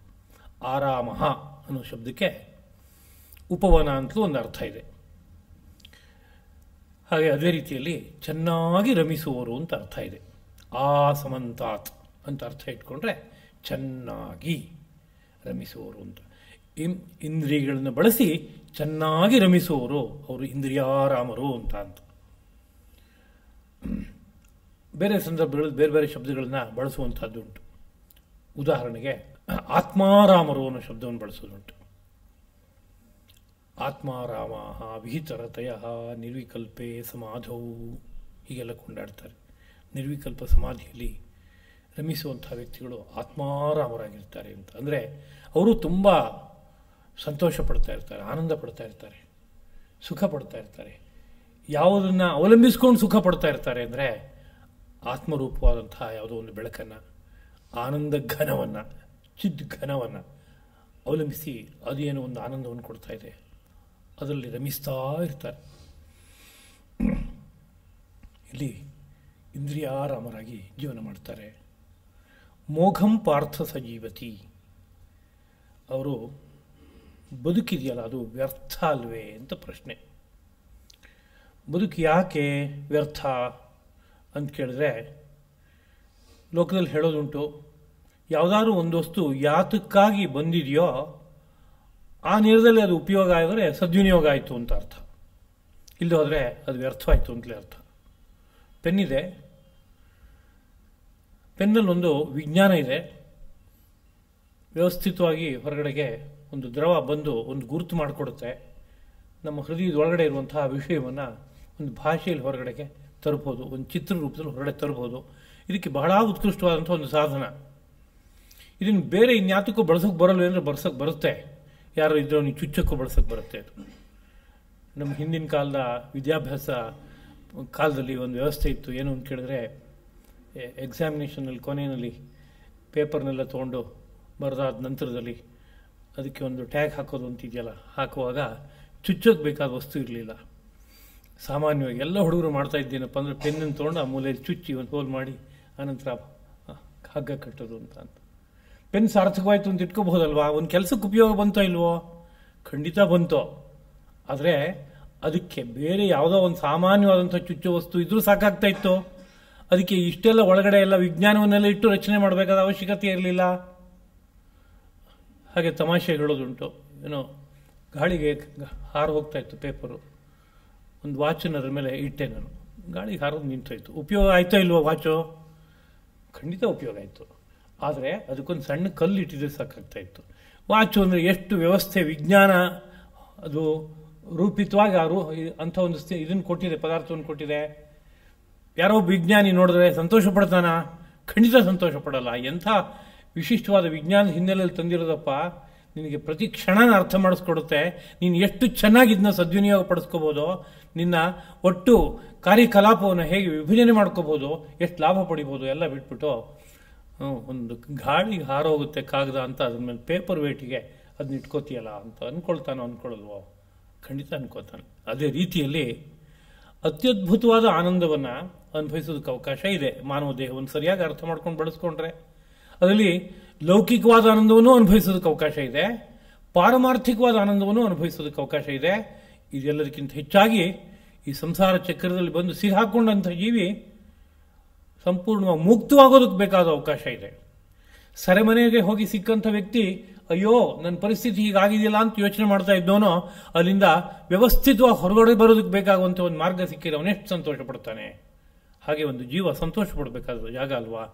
ಹಾಗಿರುವಾಗ ಅದ್ಯಾವುದು ಇಲ್ಲದೇನೆ ಕೇವಲ ಇಂದ್ರಿಯಾರಾಮನಾಗಿ ಇಂದ್ರಿಯಗಳ ವಿಷಯಗಳಲ್ಲೇ ರಮಿಸ್ತಾ ಜೀವನವನ್ನು ಕಳೀತಾ ಹೋದರೆ ಅದನ್ನೇನನ್ನು ಕರಿಬೇಕು? ಅದು ಮೋಘಂ ಪಾರ್ಥ ಸಜೀವತಿ, ಅವನು ವ್ಯರ್ಥವಾದ ಜೀವನವನ್ನು ಮಾಡ್ತಾ ಇದ್ದಾನೆ ಅಂತ. ಜೊತೆಗೆ ಇನ್ನೂ ಒಂದು ಮುಖ ನೋಡ್ಬೋದು ಇಲ್ಲಿ. ಏನಪ್ಪ ಅಂತ ಕೇಳಿದ್ರೆ, ಬರೀ ವ್ಯರ್ಥವಾದ ಜೀವನ ಮಾಡ್ತಾ ಇದ್ದಾನೆ ಅಂತ ಹೇಳಬೇಕೆ, ಅಥವಾ ಇನ್ನು 100 ಜನ್ಮಕ್ಕೆ ಬೇಕಾಗುವ ಪೀಠಿಗೆಯಲ್ಲಿ ಹಾಕೋತಾ ಇದ್ದಾನ ಅಂತ ನೋಡ್ಬೇಕೆ? ಅದೂ ಇದೆ ಇಲ್ಲಿ. ಅಂದರೆ ಇಂದ್ರಿಯಾರಾಮನಾಗಿ ಜೀವನ ಮಾಡ್ತಾ ಇರುವಾಗ ತಿಳಿದೋ ತಿಳಿದೆಯೋ 100 ಪಾಪಗಳನ್ನು ಎಸಗುತ್ತಾನೆ. ಜೇನು ಎಷ್ಟು ಹಿತವಾಗಿದೆ ಅಂತ ಅನಿಸಿದ್ರೆ, 1 ಸರಿ ಕೀಳೋನು 10 ಸರಿ ಜೇನುತುಪ್ಪಕ್ಕೆ ಯಾವುದೋ ಜೇನುತಟ್ಟಿನ ಹೋಗಿ ಕೀಳ್ತಾನೆ, ಜೇನುಗಳನ್ನು ಕೊಲ್ತಾನೆ, ಇನ್ಯಾವುದೋ ವಸ್ತುಗಳನ್ನು ಸಂಗ್ರಹ ಮಾಡೋದಕ್ಕೆ ಪ್ರಯತ್ನ ಪಡುವಾಗ ಅನೇಕ ರೀತಿಯಾದಂತಹ ಪಾಪಗಳನ್ನು, ಅಪರಾಧಗಳನ್ನು ನಡೆಸಿ ಬಿಡ್ತಾನೆ. ಆಗ ಅವನು ಒಂದು ದೃಷ್ಟಿಯಿಂದ ಮಾನವ ಜನ್ಮವನ್ನು ವ್ಯರ್ಥ ಮಾಡಿಕೊಂಡ, ಇನ್ನೊಂದು ದೃಷ್ಟಿಯಿಂದ ಹೊಸ 100 ಪಾಪಗಳನ್ನು ಸಂಗ್ರಹ ಮಾಡಿಕೊಂಡ. ಇವೆಲ್ಲದಕ್ಕೂ ಅವಕಾಶ ಇದೆ. ಇನ್ನು ಇಂಥ ಉದಾಹರಣೆಗಳನ್ನು ಅನೇಕ ಭಾವಿಸ್ಕೋಬೋದು. ಯಾರದೋ ಮನೆ ಬಾಗಿಲಲ್ಲಿ ಹೋದಾಗ ಸ್ವಲ್ಪ ಯಾರೋ ಈ ರತ್ನಗಳ ಬಗ್ಗೆ ಪರಿಚಯ ಇದ್ದವರು ನೋಡಿದ್ರಂತೆ. ಏನಪ್ಪ ಕಾಣಿಸ್ತು ಅಂತ ಕೇಳಿದ್ರೆ, ಮೆಟ್ಲಿಗೆ ಹಾಕ್ಕೊಂಡಿರುವಂಥ ಕಲ್ಲು ಏನಪ್ಪ ಅಂದರೆ ಅದು ಪಚ್ಚೆ. ನಿತ್ಯ ಅದ್ರ ಮೇಲೆ ಓಡಾಡ್ತಾ ಇದ್ದಾರೆ. ಪಚ್ಚೆ ಅನ್ನೋದು ಒಂದು ಬಂಡೆ, ಅದನ್ನು ಕತ್ತರಿಸಿದರೆ ಹೆಂಗೆ ಬೇಕಾದ್ರೂ ಬೇರೆ ಬೇರೆ ರೀತಿಯಲ್ಲಿ ಅದು ತುಂಡಾಗುತ್ತೆ. ಅದು ಮೆಟ್ಲಿನ ತರಹ ಇಟ್ಕೊಂಡು ಓಡಾಡ್ತಾ ಇದ್ದಾರೆ. ಯಾರೋ ಬಲ್ಲವನು ಹೋಗಿ ನೋಡ್ತಾ ಇದ್ದಾನೆ, ನೋಡಿದಾಗ ಸ್ವಲ್ಪ ಹಸಿರಾಗಿ ಕಾಣಿಸ್ತು, ಇದೇನಿದು ಅಂತ. ಆಮೇಲೆ ಒಂದು ಸ್ವಲ್ಪ ತೊಳೆದು ನೋಡ್ದ, ಇದು ಪಕ್ಕ ಉತ್ಕೃಷ್ಟವಾದಂಥ ಪಚ್ಚೆ ಕಲ್ಲು ಅಂತ. ಪಚ್ಚೆ ಕಲ್ಲು ಅನ್ನೋದು ಅತ್ಯಂತ ಶ್ರೇಷ್ಠವಾದಂಥ ಒಂದು ಕಲ್ಲದು. ಯಾಕೆ ಶ್ರೇಷ್ಠತೆ ಅಂದರೆ ಅದರಲ್ಲಿ ಏನೋ ಒಂದು ಧರ್ಮ ಇದೆ. ಅದರಲ್ಲೊಂದು ಉತ್ಕೃಷ್ಟವಾದಂಥ ಮೂರ್ತಿಯನ್ನು ಸಿದ್ಧಪಡಿಸ್ಬೋದು. ಮಹಾವಿಷ್ಣುವಿನ ಮೂರ್ತಿಯನ್ನು, ಪರಶಿವನ ಮೂರ್ತಿಯನ್ನು ಸಿದ್ಧಪಡಿಸ್ಬೋದು. ಆ ಮೂರ್ತಿಯಲ್ಲಿ ಒಂದು ದಿವ್ಯ ಸಾನ್ನಿಧ್ಯ ಬಂದು ಸೇರ್ಕೊಳ್ಳೋಕೆ ಬೇಕಾಗುವಂತೆ ಆ ಪದಾರ್ಥದ ಒಂದು ಧರ್ಮ ಇದೆ. ಅದರಿಂದ ಅದಕ್ಕೆ ಬೆಲೆ ಅಪಾರವಾದದ್ದು. ನಡ್ಕೊಂಡು ಹೋಗೋದಕ್ಕೆ ಮನೆ ಬಾಗಿಲಲ್ಲಿ ಒಂದು ಕಲ್ಲು ಹಾಕ್ಕೊಳ್ಳೋದಕ್ಕೆ ಯಾವುದೋ ಕಲ್ಲನ್ನು ತಂದು ಇಟ್ಕೋಬಹುದು. ಈ ಪಚ್ಚೆನ ಅಲ್ಲಿ ಹಾಕಿದರೆ ಏನು ಉಪಯೋಗ ಆಯಿತು? ಭಾಳ ದೊಡ್ಡ ನಷ್ಟ. ಅದೇ ರೀತಿಯಲ್ಲಿ ಹೇಳೋದುಂಟು, ಅತಿ ಪರಿಚಯಾತ್ ಅವಜ್ಞಾ ಭವತಿ ಸಂತತ ಗಮನಾತ್ ಅನಾದರೋ ಭವತಿ ಮಲೆಯೇ ಭಿಲ್ಲ ಪುರಂಧ್ರಿ ಚಂದನತರುಂ ಇಂಧನಾನಿ ಕುರುತೆ ಅಂತ. ಅತಿ ಪರಿಚಯಾದ ಅವಜ್ಞಾ ಭವತಿ ಅಂತ. ತುಂಬ ಪರಿಚಯ ಜಾಸ್ತಿ ಆಗ್ತಾ ಬಂದಾಗ ಪರಸ್ಪರ ತಿರಸ್ಕಾರ ಹುಟ್ಕೊಳ್ಳುತ್ತೆ ಅಂತ. ಎಲ್ಲ ಸಂದರ್ಭಕ್ಕೂ ಹೀಗಾಗಬೇಕು ಅಂತೇನಿಲ್ಲ. ಆ ಪರಿಚಯವನ್ನು ಸಾರ್ಥಕವಾಗಿ ಬಳಸ್ಕೊಳ್ಳೋಕೆ ಬರೋಲ್ಲ ಅಂತಂದಾಗ ಅತಿ ಪರಿಚಯದಿಂದ ಒಂದು ತಿರಸ್ಕಾರ ಬುದ್ಧಿ ಹುಟ್ಕೊಂಡ್ಬಿಡುತ್ತೆ. ನಿತ್ಯ ನೋಡ್ತಾ ಇದ್ದೀನಿ ಬಿಡು, ಅವ್ರು ನಂಗೆ ಗೊತ್ತು ಅನ್ನುವಾಗ ಅವ್ರ ಮೇಲೆ ಏನು ಗೌರವ ಇರಬೇಕಿತ್ತೋ ಅಷ್ಟು ಗೌರವ ಇಲ್ಲ ಅನ್ನೋ ಸ್ಥಿತಿ ಬಂದ್ಬಿಡ್ತು ಅಂದರೆ ಇದೊಂದು ವಿಷಾದಕರವಾದ ಸಂಗತಿ. ಹಾಗಾಗಬಾರ್ದು. ಎಷ್ಟೇ ಸರಿ ನೋಡಿದ್ರೂ ಆ ಗೌರವ ಹಾಗೆ ಉಳಿಬೇಕು. ಆದರೆ ಮನುಷ್ಯನ ಪ್ರಕೃತಿನಲ್ಲಿ ಕೆಲವು ತರಹ ದೌರ್ಬಲ್ಯ ಇರೋದ್ರಿಂದ ಹಾಗೆಲ್ಲ ಆಗುತ್ತೆ. ಸಂತತ ಗಮನ ಆತ ಅನಾದರೋ ಭವತಿ. ಆಗಾಗ ಹೋಗಿ ಬಂದು ಮಾಡುವಾಗ ಇರೋ ಆದರ ಪೂರ್ತಿ ಹೊರಟು ಹೋಗುತ್ತೆ, ಗೌರವ ಪೂರ್ತಿ ಹೊರಟು ಹೋಗುತ್ತೆ. ಉದಾಹರಣೆ ಹೇಳಿ ಅಂದರೆ, ಮಲೆಯೇ ಭಿಲ್ಲ ಪುರಂಧ್ರಿ ಚಂದನತರುಂ ಇಂಧನಾನಿ ಕುರುತೆ. ಮಲೆಯ ಪರ್ವತ ಅಂತ ಒಂದು ಪರ್ವತ ಇದೆ. ಅಲ್ಲಿ ಬೇಕಾದಷ್ಟು ಚಂದನ ವೃಕ್ಷಗಳು ಬೆಳೆಯುತ್ತಂತ. ಅಂದರೆ ಅಲ್ಲೇ ವಾಸ ಮಾಡ್ತಾ ಇರುವಂತಹ ಭಿಲ್ಲ ಪುರಂಧ್ರಿ ಅಂದರೆ ಒಂದು ಕಾಡುವರ್ಗದ ಜನತೆ. ಅವಳ ಜನತೆಯ ಪುರಂಧ್ರಿ ಅಂದರೆ ಒಬ್ಬಳು ಸ್ತ್ರೀ ಗೃಹಿಣಿ. ಅಲ್ಲಿ ಸಿಕ್ಕುವಂತಹ ಚಂದನದ ಕಾಷ್ಠಗಳನ್ನು ಬೇಕಾದಷ್ಟು ಸಿಗ್ತಾ ಇರೋದು. ಅದರಿಂದ ಒಲೆಗೆ ಹಾಕಿ ಸುಟ್ಟು ಹಾಕ್ತಾಳೆ. ಕಟ್ಟಿಗೆ ಬೇಕಾಗಿದೆ, ಚಂದನದ ತುಂಡನ್ನು ತೊಗೊಂಬಂದು ಒಲೆಗೆ ಹಾಕ್ತಾಳೆ, ಅಡುಗೆ ಮಾಡ್ತಾಳೆ, ಸುಟ್ಟು ಹಾಕ್ತಾಳೆ. ಹೀಗೆ ಮಾಡಿದ್ರೆ ಏನಾಯಿತು? ಎಂಥ ಉತ್ಕೃಷ್ಟವಾದ ಪದಾರ್ಥ ಚಂದನ ಅನ್ನೋದು. ಅನೇಕ ಔಷಧಿಗಳಿಗೆ ಅದು ಬಳಕೆ ಆಗುತ್ತೆ. ದೇಹಕ್ಕೆ ಅದು ಲೇಪ ಮಾಡಿಕೊಂಡಾಗ ತುಂಬ ತಂಪನ್ನು ಉಂಟು ಮಾಡುತ್ತೆ. ಆಹಾರದ ರೂಪದಲ್ಲಿ ಬಳಸಿದಾಗಲೂ ಅನೇಕ ರೀತಿಯಾದ ಅನುಕೂಲತೆ ಉಂಟು ಮಾಡುತ್ತೆ. ಎಲ್ಲ ಕಡೆ ಬೆಳೆಯುವಂಥ ಪದಾರ್ಥ ಅಲ್ಲ. ಕಾಡು ಗಿಡ ಆದರೆ 10 ಹಲವು ಕಡೆ ಎಲ್ಲ ಕಡೆಯೂ ಬೆಳೆಯುತ್ತೆ ಅಂತ ಹೇಳ್ಬಿಡ್ಬೋದು. ಆ ಥರದ್ದಲ್ಲ ಅದು. ಅದಕ್ಕೆ ನಿರ್ದಿಷ್ಟವಾದಂತಹ ವಾತಾವರಣ ಇದ್ದರೆ ಮಾತ್ರ ಬೆಳೆಯುವಂಥದ್ದು. ಅಪರೂಪಕ್ಕೆ ಸಿಗುವಂಥ ವಸ್ತು. ಹೀಗಿರುವಾಗ ಅದನ್ನ ಹೇಗೆ ಎಷ್ಟು ಚೆನ್ನಾಗಿ ಬಳಸಬೇಕೋ ಹಾಗಿಲ್ಲ. ಹೇಗೋ ಬಳಸ್ತೇನೆ ಅಂತಂದರೆ ಆ ಪದಾರ್ಥನ ದುರ್ವಿನಿಯೋಗ ಮಾಡಿದಾಗಾಯಿತು. ಹೀಗೆ ಗಮನಿಸಿದರೆ ಮಾನವ ದೇಹವನ್ನು ಒಂದು ದೃಷ್ಟಿಯಿಂದ ಕ್ಷುದ್ರವಾದ ಪ್ರಯೋಜನಕ್ಕಾಗಿ ಬಳಸಿದಂತಾಗುತ್ತೆ. ಅದು ಮಹಾಪ್ರಯೋಜನವನ್ನು ಕೊಡೋದಕ್ಕೆ ಬೇಕಾಗುವ ಶ್ರೇಷ್ಠವಾದ ವಸ್ತುವಾಗಿದೆ. ಅದರಿಂದ ಜೀವನ ವ್ಯರ್ಥವಾಯಿತು ಅಂತ ಅರ್ಥ. ಅದರಿಂದ ಈ ಚಕ್ರ ಏನಿದೆ, ಈ ಚಕ್ರನ ಅರ್ಥ ಮಾಡಿಕೊಂಡು ಈ ಚಕ್ರದ ಒಳಗಡೆ ಬಂದು ಸೇರ್ಕೊಂಡಂತಹ ನಾವುಗಳು ಅದರ ಲಾಭವನ್ನು ಪಡಿಬೇಕಾಗಿದೆ. ಅಂದರೆ ವೇದೋಕ್ತವಾದಂತಹ ವರ್ಣಾಶ್ರಮಕ್ಕೆ ಸಂಬಂಧಪಟ್ಟಂತಹ ಯಾವ ಕರ್ಮಗಳನ್ನು ನಾವು ಆಚರಿಸಿದರೆ ಪರಿಣಾಮವಾಗಿ ಈ ದೇಹದಲ್ಲಿ ಒಂದು ಧಾತು ಸಾಮ್ಯ ಅನ್ನೋದು ಹುಟ್ಟಿ ಅದರ ಪರಿಣಾಮವಾಗಿ ಒಳಗಡೆ ಇರೋ ದೇವತೆಗಳೆಲ್ಲ ಪ್ರಸನ್ನರಾಗಿ ಒಳಗಡೆನೇ ಒಂದು ಅಮೃತ ವೃಷ್ಟಿಯನ್ನು ಅನುಭವಿಸೋಕೆ ಸಾಧ್ಯ ಇದೆಯೋ, ಹೊರಗಡೆ ಎಲ್ಲ ಒಂದು ವೃಷ್ಟಿಯನ್ನು ಅನುಭವಿಸಿ ಸುಖಿ ಜೀವನವನ್ನು ಮಾಡೋಕ್ಕೆ ಸಾಧ್ಯ ಇದೆಯೋ, ಅದನ್ನು ಹಾಗೆ ಮಾಡೋದಾದರೆ ಜೀವನ ಸಾರ್ಥಕ ಆಯಿತು, ಮಾನವ ಶರೀರವನ್ನು ಪಡೆದಿದ್ದು ಸಾರ್ಥಕ ಆಯಿತು ಅಂತ ಆಲೋಚನೆ ಮಾಡಬೇಕು.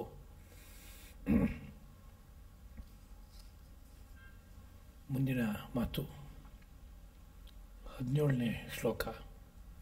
ಯಸ್ತು ಆತ್ಮರತಿರೇವ ಸ್ಯಾತ್ ಆತ್ಮತೃಪ್ತಶ್ಚ ಮಾನವಃ ಆತ್ಮನ್ಯೇವ ಚ ಸಂತುಷ್ಟಃ ತಸ್ಯ ಕಾರ್ಯಂ ನ ವಿದ್ಯತೆ. ಯಹ ತು ಯಾರಾದರೋ ಅಂದರೆ ಯಾವ ಮಾನವನಾದರೋ ಆತ್ಮರತಿರೇವ ಸ್ಯಾತ್, ಆತ್ಮದಲ್ಲೇ ರತಿಯನ್ನ ಪ್ರೀತಿಯನ್ನ ಇಟ್ಟುಕೊಂಡವನಾಗಿರ್ತಾನೋ, ಆತ್ಮತೃಪ್ತಶ್ಚ, ಆತ್ಮನ ಸುಖದಿಂದಲೇ ಸಂತೃಪ್ತವಾಗಿ ಬದುಕ್ತಾ ಇರ್ತಾನೋ, ಆತ್ಮನ್ನೇವಚ ಸಂತುಷ್ಟ, ತನ್ನಲ್ಲೇ ತಾನು ಆತ್ಮನಲ್ಲೇ ತಾನು ಸಂತುಷ್ಟ ಪೂರ್ಣವಾದ ಸಂತೋಷವನ್ನು ಉಳ್ಳವನಾಗಿರ್ತಾನೋ, ತಸ್ಯ ಕಾರ್ಯಂನ ವಿದ್ಯತೆ, ಅವನಿಗೆ ಮಾಡಬೇಕಾದ ಕಾರ್ಯ ಅಂತ ಏನೂ ಇಲ್ಲ ಅಂತ. ಅಂದರೆ ಅವನಿಗೆ ಕರ್ತವ್ಯ ರೂಪವಾದ ಕರ್ಮ ಅಂತ ಏನೂ ಇಲ್ಲ ಅಂತ. ಯಾಕೇನೂ ಇಲ್ಲ ಅಂದರೆ ಎಲ್ಲ ಕರ್ತವ್ಯ ಕರ್ಮವು ಯಾವ ಫಲವನ್ನು ಕೊಡಬೇಕಾಗಿದೆಯೋ ಆ ಫಲ ಅವನಲ್ಲಿ ಸಿದ್ಧವಾಗಿಬಿಟ್ಟಿದೆ ಈಗಾಗಲೇ. ಅದರಿಂದ ಏನು ಮಾಡಬೇಕಾಗಿದೆ? ಏನೂ ಇಲ್ಲ ಅಂತ. ಕೆಲವು ಪದಗಳನ್ನು ಪರಿಚಯ ಮಾಡ್ಕೋಬೇಕೀಗ ಈ ಶ್ಲೋಕದಲ್ಲಿ. ಆತ್ಮರತಿ ಅಂತ. ಆತ್ಮರತಿ ಅಂದರೆ ಮನಸ್ಸಿನ ಸಂತೋಷ ಯಾವುದನ್ನು ಅವಲಂಬಿಸಿ ನಿಂತಿದೆ. ರತಿ ಅನ್ನೋ ಶಬ್ದಕ್ಕೆ ಸಂತೋಷ ಪಡೋದು ಅಂತ ಒಂದು ಅರ್ಥ ಇದೆ, ಅಂಟ್ಕೊಳ್ಳೋದು ಅನ್ನೋ ರೀತಿಯಾದ ಅರ್ಥವೂ ಬರುತ್ತೆ. ಇದು ಯಾವುದರಲ್ಲಿ ಮನಸ್ಸು ವಿಶೇಷವಾಗಿ ನೆಲೆಸಿದೆ ಅಂತ ಕೇಳಿದ್ರೆ ಯಾರೋ ಒಬ್ಬ ಮಹಾತ್ಮ, ಅವನು ಜೀವನವನ್ನು ಸಾರ್ಥಕ ಮಾಡ್ಕೊಳ್ತಾ ಇರುವಂಥ ವ್ಯಕ್ತಿಯವನು, ಮಾಡ್ಕೊಂಡಿರುವಂಥ ವ್ಯಕ್ತಿ. ಅದರಿಂದ ಅವನ ಅಂಟು ಎಲ್ಲಿರುತ್ತೆ ಅಂದರೆ ಆತ್ಮರತಿ, ಆತ್ಮದ ಮೇಲೆ ರತಿ ಇರುತ್ತೆ. ಭಾರತ ಅನ್ನೋ ಶಬ್ದದ ಪರಿಚಯವನ್ನು ಮಾಡ್ಕೊಂಡಿದ್ದೀವಿ ಈಗಾಗಲೇ. ಭಾ ಅಂದರೆ ಒಳಬೆಳಕಲ್ಲಿ ಯಾರಿಗೆ ರತಿ ಆಸಕ್ತಿ ಇರುತ್ತೋ ಅವನು ಭಾರತ ಎಂಬುದಾಗಿ.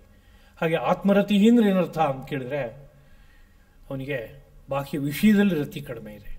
ಇಂದ್ರಿಯ ವಿಷಯಗಳು ಬೇಕಾದಷ್ಟು ಇರ್ಬೋದು, ಅದಕ್ಕಿಂತ ಹೆಚ್ಚು ಆಸಕ್ತಿ ಅದರಲ್ಲಿ ಅಲ್ಪ ಆಸಕ್ತಿ ಇರ್ಬೋದು, ಅದಕ್ಕಿಂತ ಮಿಗಿಲಾದ ಆಸಕ್ತಿ ಎಲ್ಲಿದೆಯಪ್ಪ ಅಂತ ಕೇಳಿದ್ರೆ ಆತ್ಮನಲ್ಲಿದೆ. ಅಂಥವನು ಆತ್ಮರತಿ. ಆತ್ಮತೃಪ್ತಶ್ಚ, ಎಷ್ಟೋ ಸಂದರ್ಭದಲ್ಲಿ ಒಬ್ಬೊಬ್ಬನಿಗೆ ಒಂದೊಂದರಲ್ಲಿ ರತಿ ಅಂದರೆ ಆಸಕ್ತಿ ಇರುತ್ತೆ.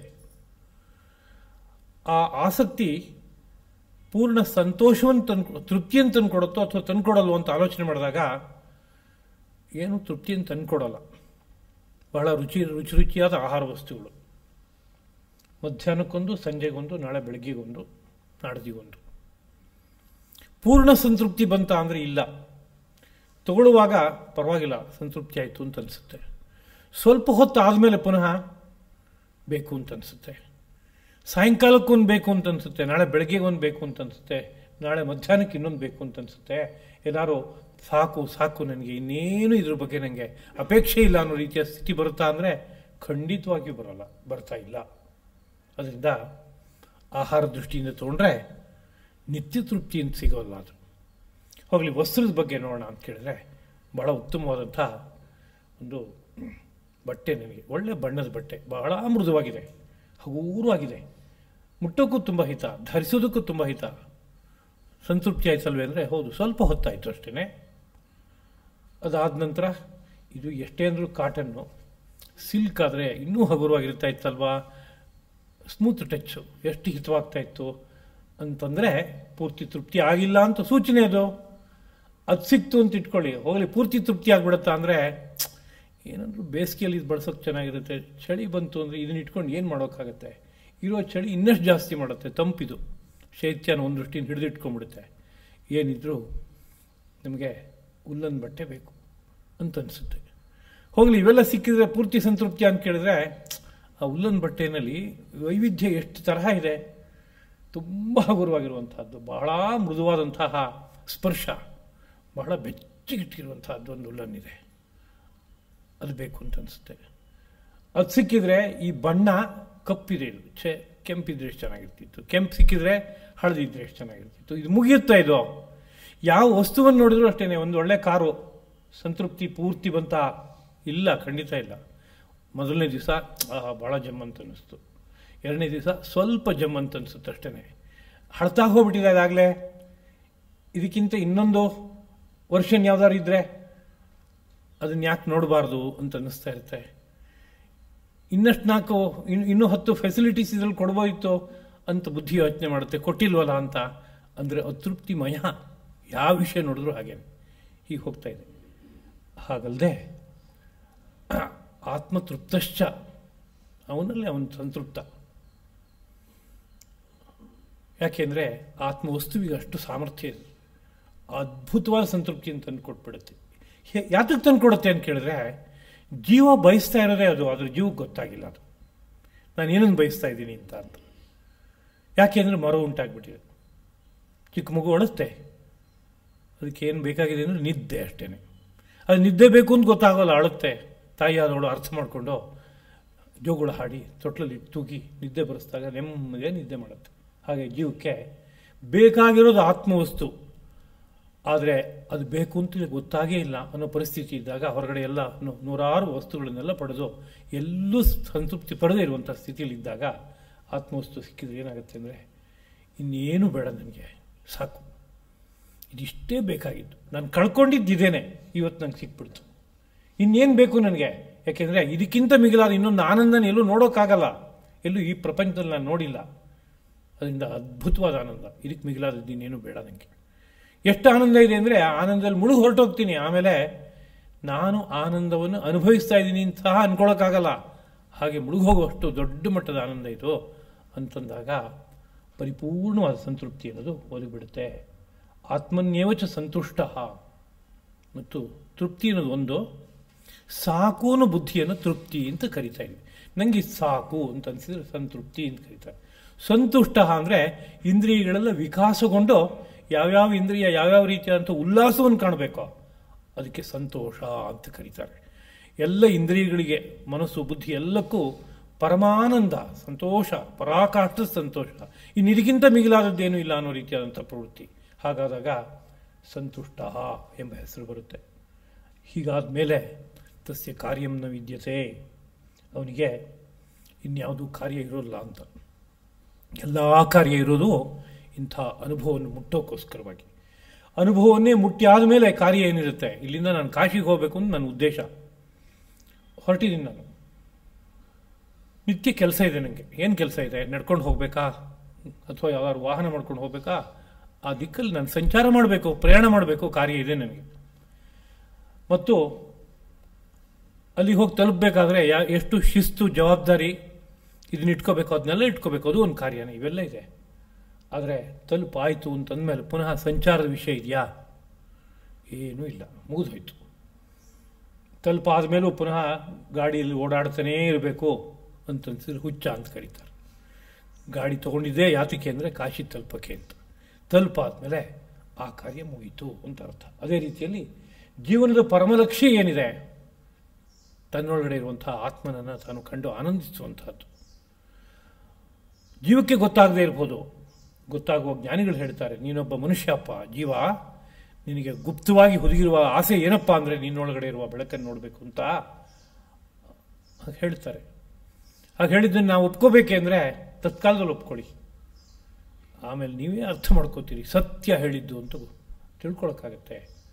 ಆದ್ದರಿಂದ ಹಾಗೆ ಹೋಗ್ತಾ ಬಂದಾಗ ತುದಿ ತಲುಪಿದ ಮೇಲೆ ತಸ್ಯ ಕಾರ್ಯಂನ ವಿದ್ಯತೆ, ಇನ್ನೇನು ಕಾರ್ಯ ಅವನಿಗೆ ಬಾಕಿ ಉಳಿದಿಲ್ಲ. ಮುಂದಿನ ಶ್ಲೋಕ 18. ನೈವ ತಸ್ಯ ಕೃತೇನ ಅರ್ಥ ನಾಕೃತೇ ನೇಹ ಕಶ್ಚನ ನ ಚಾಸ್ಯ ಸರ್ವಭೂತೇಷು ಕಶ್ಚಿದರ್ಥವ್ಯಪಾಶ್ರಯ. ತಸ್ಯ ಅಂದರೆ ಕೃತಾರ್ಥನಾದಂಥ ವ್ಯಕ್ತಿಗೆ ತನ್ನೊಳಗಡೆ ಇರುವ ಬೆಳಕನ್ನು ತಾನು ಕಂಡಿದ್ದಾನೆ, ಆತ್ಮ ಸಾಕ್ಷಾತ್ಕಾರ ಮಾಡಿಕೊಂಡಿದ್ದಾನೆ, ಪರಮಾತ್ಮನನ್ನು, ಪರಂಜ್ಯೋತಿಯನ್ನು ದರ್ಶನ ಮಾಡಿದ್ದಾನೆ ಅನ್ನೋ ರೀತಿಯಾದಂಥ ವ್ಯಕ್ತಿ ಇದ್ದರೆ ತಸ್ಯ ಅಂಥವನಿಗೆ ಕೃತೇನ, ಅವನು ಮುಂದೆ ಏನಾದ್ರು ಕಾರ್ಯ ಮಾಡಿದ್ರೆ ನ ಅರ್ಥ, ಯಾವುದೇ ದೊಡ್ಡ ಲಾಭ ಅವನಿಗೆ ಬರಲ್ಲ. ಅವನು ಏನೋ ಬೇರೆ ಬೇರೆ ಕೆಲಸ ಮಾಡ್ತಾ ಇದ್ದಾನೆ, ಕೆಲಸ ಮಾಡಿದ್ರೆ ಏನೋ ಲಾಭ ಬರಲ್ಲ ಅಂದರೆ ಏನೂ ಬರಲ್ಲ ಲಾಭ ಅಂತ. ಏನು ಹಾಗಂದರೆ ಅಂತ ಮತ್ತೆ ಆಲೋಚನೆ ಮಾಡೋಣ. ಅವನಿಗೇನೂ ದೊಡ್ಡ ಲಾಭ ಬರಲ್ಲ ಅಂತ. ಅದೇ ರೀತಿಲಿ ನ ಅಕೃತೇನ, ಅವನೇನೂ ಮಾಡಲಿಲ್ಲ, ಸುಮ್ಮನೆ ಕೂತ್ಕೊಂಡಿದ್ದ, ಅದರಿಂದ ಏನಾದ್ರು ಲಾಭ ಬರುತ್ತಾ ಅಂದರೆ ನ ಕಶ್ಚನ, ಏನೂ ಲಾಭ ಬರಲ್ಲ ಅಲ್ಲೂ ಕೂಡ. ಅಸ್ಯ ಸರ್ವಭೂತೇಷು ನ ಕಶ್ಚಿತ್ ಅರ್ಥವ್ಯಪಾಶ್ರಯ, ಯಾವ ಜೀವಕೋಟಿಗಳನ್ನು ಅವಲಂಬಿಸಿಯೂ ಸಹ ಯಾವುದೇ ಪ್ರಯೋಜನವನ್ನು ಪಡೆಯುವಂತಹದ್ದೇನೂ ಬಾಕಿ ಇರೋಲ್ಲ ಅವನಿಗೆ ಅಂತ ಅರ್ಥ. ಈ ಮಾತನ್ನು ಕೇಳಿದಾಗ ಪೂರ್ತಿ ಒಪ್ಕೊಳ್ಳೋಕ್ಕಾಗಲ್ಲ. ಒಬ್ಬ ಜ್ಞಾನಿಯಾಗಿರ್ತಾನೆ ಅಂತ ಇಟ್ಕೊಳ್ಳಿ, ಅವನು ಏನೋ ಒಂದು 4 ಗಿಡ ನೆಟ್ಟು ನೀರು ಹಾಕ್ತಾನೆ. ಸ್ವಲ್ಪ ಕಾಲ ಆದಮೇಲೆ ಹೂ ಬರುತ್ತೆ, ಸ್ವಲ್ಪ ಕಾಲ ಆದಮೇಲೆ ಹಣ್ಣು ಬರುತ್ತೆ. ಒಂದು ಪ್ರಯೋಜನ ಸಿಕ್ಕೋಲ್ವ ಹಾಗಾದ್ರೆ? ಖಂಡಿತ ಸಿಗುತ್ತೆ. ಅದು ಆಹಾರ ವಸ್ತುಗಳಿರುತ್ತೆ, ಒಲೆ ಮೇಲೆ ಇಟ್ಟು ಬೇಯಿಸ್ತಾನೆ. ಅದಕ್ಕೆ ಬೇಕಾಗಿರೋ ಆಹಾರ ವಸ್ತು ಏನೇನು ಸೇರಿಸ್ಬೇಕು ಅದನ್ನೆಲ್ಲ ಸೇರಿಸ್ತಾನೆ. ಒಂದು ರುಚಿಕಟ್ಟಾದ ಪದಾರ್ಥ ಆಗೋಯ್ತು. ಲಾಭ ಆಗಲಿಲ್ವೇ? ಖಂಡಿತ ಆಯಿತು. ಇದೆಲ್ಲ ಮಾಡದೆ ಹೋಗಿದ್ರೆ ಈ ಲಾಭ ಆಗ್ತಾ ಇತ್ತಾ? ಖಂಡಿತ ಆಗ್ತಾ ಇರಲಿಲ್ವಲ್ಲ ಅಂತ ಅನಿಸುತ್ತೆ ನಮಗೆ. ಆದರೆ ಶ್ರೀಕೃಷ್ಣ ಪ್ರಭು ಏನನ್ನು ಹೇಳ್ತಾ ಇದ್ದಾನೆ ಅಂತ ಕೇಳಿದ್ರೆ,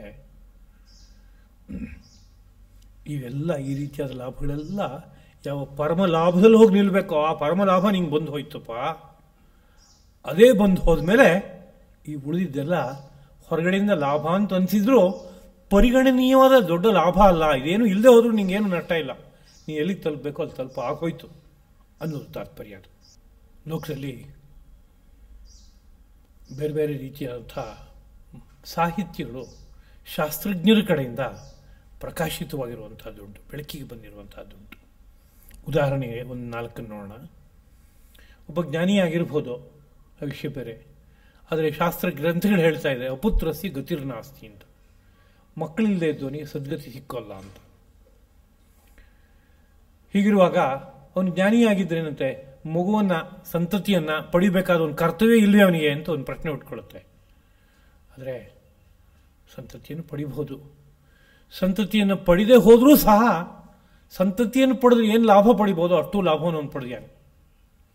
ಸಂತತಿಯನ್ನು ಪಡೆದ್ರೆ ಏನು ಲಾಭ ಆಗ್ಬೋದು? ಸ್ಥೂಲವಾದ ಬುದ್ಧಿಯನ್ನು ನೋಡಿದಾಗ ಒಂದು ಮಗು ಬಹಳ ಭವ್ಯವಾದದ್ದು. ಅದನ್ನು ನೋಡಿದ್ರೆ ಸಂತೋಷವಾಗುತ್ತೆ, ಅದನ್ನು ಮುಟ್ಟಿದ್ರೆ ಸಂತೋಷವಾಗುತ್ತೆ. ಅದು ಕಿಲಕಿಲ ನಕ್ಕರೆ ಎಷ್ಟೋ ಆನಂದವಾಗುತ್ತೆ.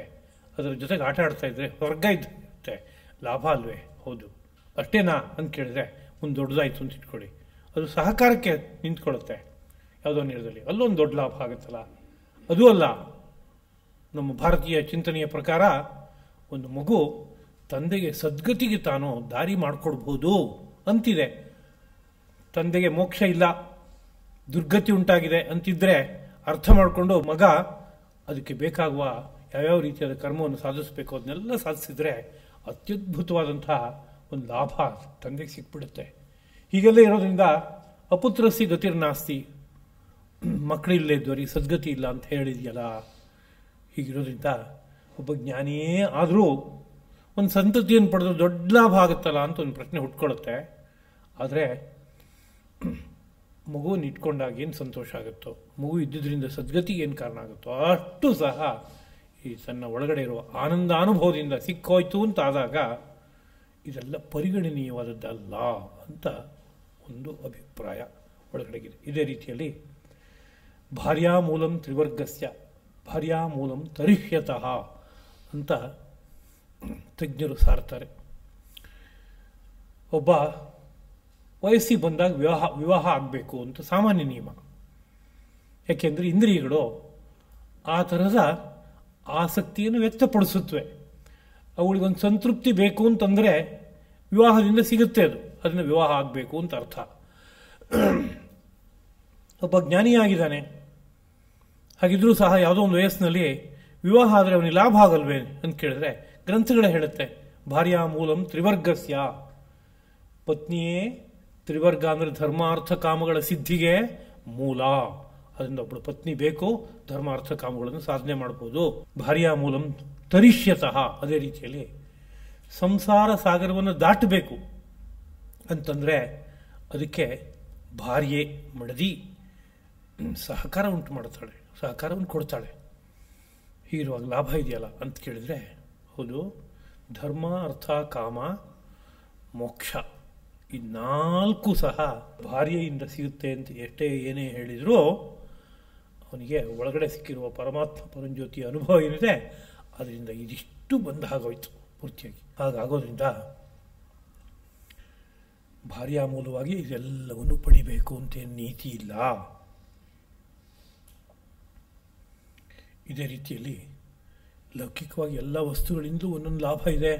ಒಂದು ಒಳ್ಳೆಯದೇನು ಇದೆ ಅಂದರೆ ಅದರ ಸ್ಪರ್ಶ ಭಾಳ ಹಿತ, ಅದರ ಸನ್ನಿಧಿ ತುಂಬ ಲಾಭವನ್ನು ಉಂಟು ಮಾಡುತ್ತೆ. ಅದರಿಂದ ಸಿದ್ಧವಾಗುವ ವಸ್ತುಗಳಿದೆ, ಎಲ್ಲ ಲಾಭವನ್ನು ಉಂಟು ಮಾಡುತ್ತೆ. ಹೀಗಿರುವಾಗ ಒಂದು ಹಸು ಸಾಕಿದರೆ ಜ್ಞಾನಿಗೆ ಲಾಭ ಆಗಲ್ವೇ ಅಂತ ಕೇಳಿದ್ರೆ ಇದೆ, ಲಾಭ. ಆದರೆ ಇದಕ್ಕಿಂತ ಕೋಟಿ ಕೋಟಿ ಪಾಲು ದೊಡ್ಡ ಲಾಭ ಆಗೋಗಿರೋದ್ರಿಂದ ಇದು ಇಲ್ಲದೆ ಹೋದರೂ ಸಹ ಅವೆಲ್ಲವೂ ಅನುಭವಕ್ಕೆ ಗೋಚರ ಆಗ್ತಾ ಇರುತ್ತೆ. ಆದ್ದರಿಂದ ಇದನ್ನೇನಂತ ಪರಿಗಣಿಸಬೇಕು, ತುಂಬ ಮುಖ್ಯವಾದ ವಸ್ತು ಅಂತ ಅಲ್ಲ ಅಂತ ಇಟ್ಕೋಬೇಕಾಗಿತ್ತು. ಹೀಗೆ ಗಮನಿಸಿದಾಗ ಈ ಜೀವಕೋಟಿಗಳು ಯಾವುದೂ ಕೂಡ ತುಂಬ ದೊಡ್ಡ ಲಾಭವನ್ನು ಕೊಡುತ್ತೆ. ಅವುಗಳಿಂದ ಪ್ರಯೋಜನ ಪಡಿಬೇಕು ಅನ್ನೋ ರೀತಿಯಾದ ವಿಷಯ ಉಳಿಯಲ್ಲ. ಎಲ್ಲ ಪ್ರಯೋಜನಗಳು ಸಿಕ್ಕೋಯ್ತು ಅಂತ ಅನಿಸ್ಬಿಡುತ್ತೆ ಎಂಬುದು ಒಟ್ಟು ತಾತ್ಪರ್ಯ. ಮುಂದಿನ ಶ್ಲೋಕ. ತಸ್ಮಾತ್ ಅಸಕ್ತ ಸತತಂ ಕಾರ್ಯಂ ಕರ್ಮ ಸಮಾಚರ ಅಸಕ್ತೋ ಹ್ಯಾಚರನ್ ಕರ್ಮ ಪರಂ ಆಪ್ನೋತಿ ಪುರುಷಃ. ತಸ್ಮಾತ್ ಆದ್ದರಿಂದ ಕೊನೆಯ ನಿರ್ಣಯ ಏನು? ಈ ಎಲ್ಲ ಮಾತುಗಳನ್ನು ಕೇಳಿದ ಮೇಲೆ ಒಂದು ಅರ್ಧ ಗಂಟೆ ಯಾವ್ದಾದ್ರು ಒಂದು ವಿಷಯವನ್ನು ಮಾತನಾಡಿದ್ರೆ ಅಲ್ಲೊಂದು ನಿರ್ಣಯ ಇರುತ್ತೆ. ಆದರೆ ಹಲವು ವಿಷಯಗಳನ್ನು ಅನುಸಂಧಾನ ಮಾಡ್ತಾ ಹೋದಾಗ ಎಲ್ಲೋ ನಿರ್ಣಯಕ್ಕೆ ಎಲ್ಲಿಗೆ ಬಂದು ನಿಂತ್ವಿ ಅನ್ನೋದು ಅರ್ಥ ಆಗದೆ ಹೋಗ್ಬಿಡ್ಬೋದು. ಆಗ ಸ್ಪಷ್ಟವಾಗಿ ಇಲ್ಲಿಗೆ ನಿರ್ಣಯಕ್ಕೆ ಬಂದಿದ್ದೇವೆ, ಇದು ಅಂತಿಮ ನಿರ್ಣಯ ಅಂತ ಇನ್ನೊಮ್ಮೆ ಎತ್ತಿ ಹೇಳಿದ್ರೆ ಸ್ಪಷ್ಟವಾಗಿ ಗೊತ್ತಾಗುತ್ತೆ. ಅದರಿಂದ ಒಂದು ನಿರ್ಣಯ ಬೇಕು.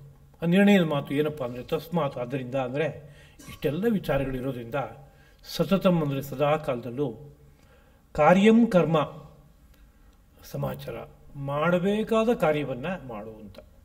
ಕರ್ಮ ಅಂದರೆ ಕಾರ್ಯ, ಕಾರ್ಯಂ ಕರ್ಮ ಅಂತಂದರೆ ಪುನಃ ಕಾರ್ಯಂ ಅನ್ನೋದು ಮಾಡಲೇಬೇಕಾದ ಯಾವ ದೃಷ್ಟಿಯಿಂದ? ವೇದವು ಯಾವ ಕರ್ಮವನ್ನು ಮಾಡಬೇಕು ಎಂಬುದಾಗಿ ಹೇಳ್ತಾ ಇದೆಯೋ ನಿನ್ನ ವರ್ಣ ಮತ್ತು ಆಶ್ರಮಕ್ಕೆ ತಕ್ಕಂತಹ ಆ ಕರ್ಮವನ್ನು ಸಮಾಚಾರ ತಪ್ಪದೇ ಮಾಡು. ಆಸಕ್ತ ಹಿ ಆಚರನ್ ಕರ್ಮ ಪರಂ ಆಪ್ನೋತಿ ಪುರುಷ. ಆಸಕ್ತನಾಗಿ ಕರ್ಮವನ್ನು ಆಚರಣೆ ಮಾಡ್ತಾ ಪುರುಷ ಅಂದರು ಒಂದೇ ಅರ್ಥ. ಪುರುಷನು ಮನುಷ್ಯನು ಪರಂ ಆಪ್ನೋತಿ. ಪರ ಅಂದರೆ ಅತ್ಯಂತ ಶ್ರೇಷ್ಠವಾದ್ದು, ತುಂಬ ದೊಡ್ಡದು ಅಂತ. ಹಾಗಂದ್ರೆ ಏನು ಅಂದರೆ ಮೋಕ್ಷ, ಪರಮಪದ, ಅದನ್ನು ಪಡಿತಾನೆ ಅಂತ. ಎಲ್ಲ ಮಾತುಗಳನ್ನು ಎಲ್ಲಿಗೆ ಅನ್ವಯ ಮಾಡಬೇಕು ಅಂತ ಕೇಳಿದ್ರೆ ಕರ್ಮದ ಬಗ್ಗೆ ಹೇಳೋ ಸಂದರ್ಭ ಇದು. ಕರ್ಮಯೋಗದ ಪ್ರಕರಣ ಇದು.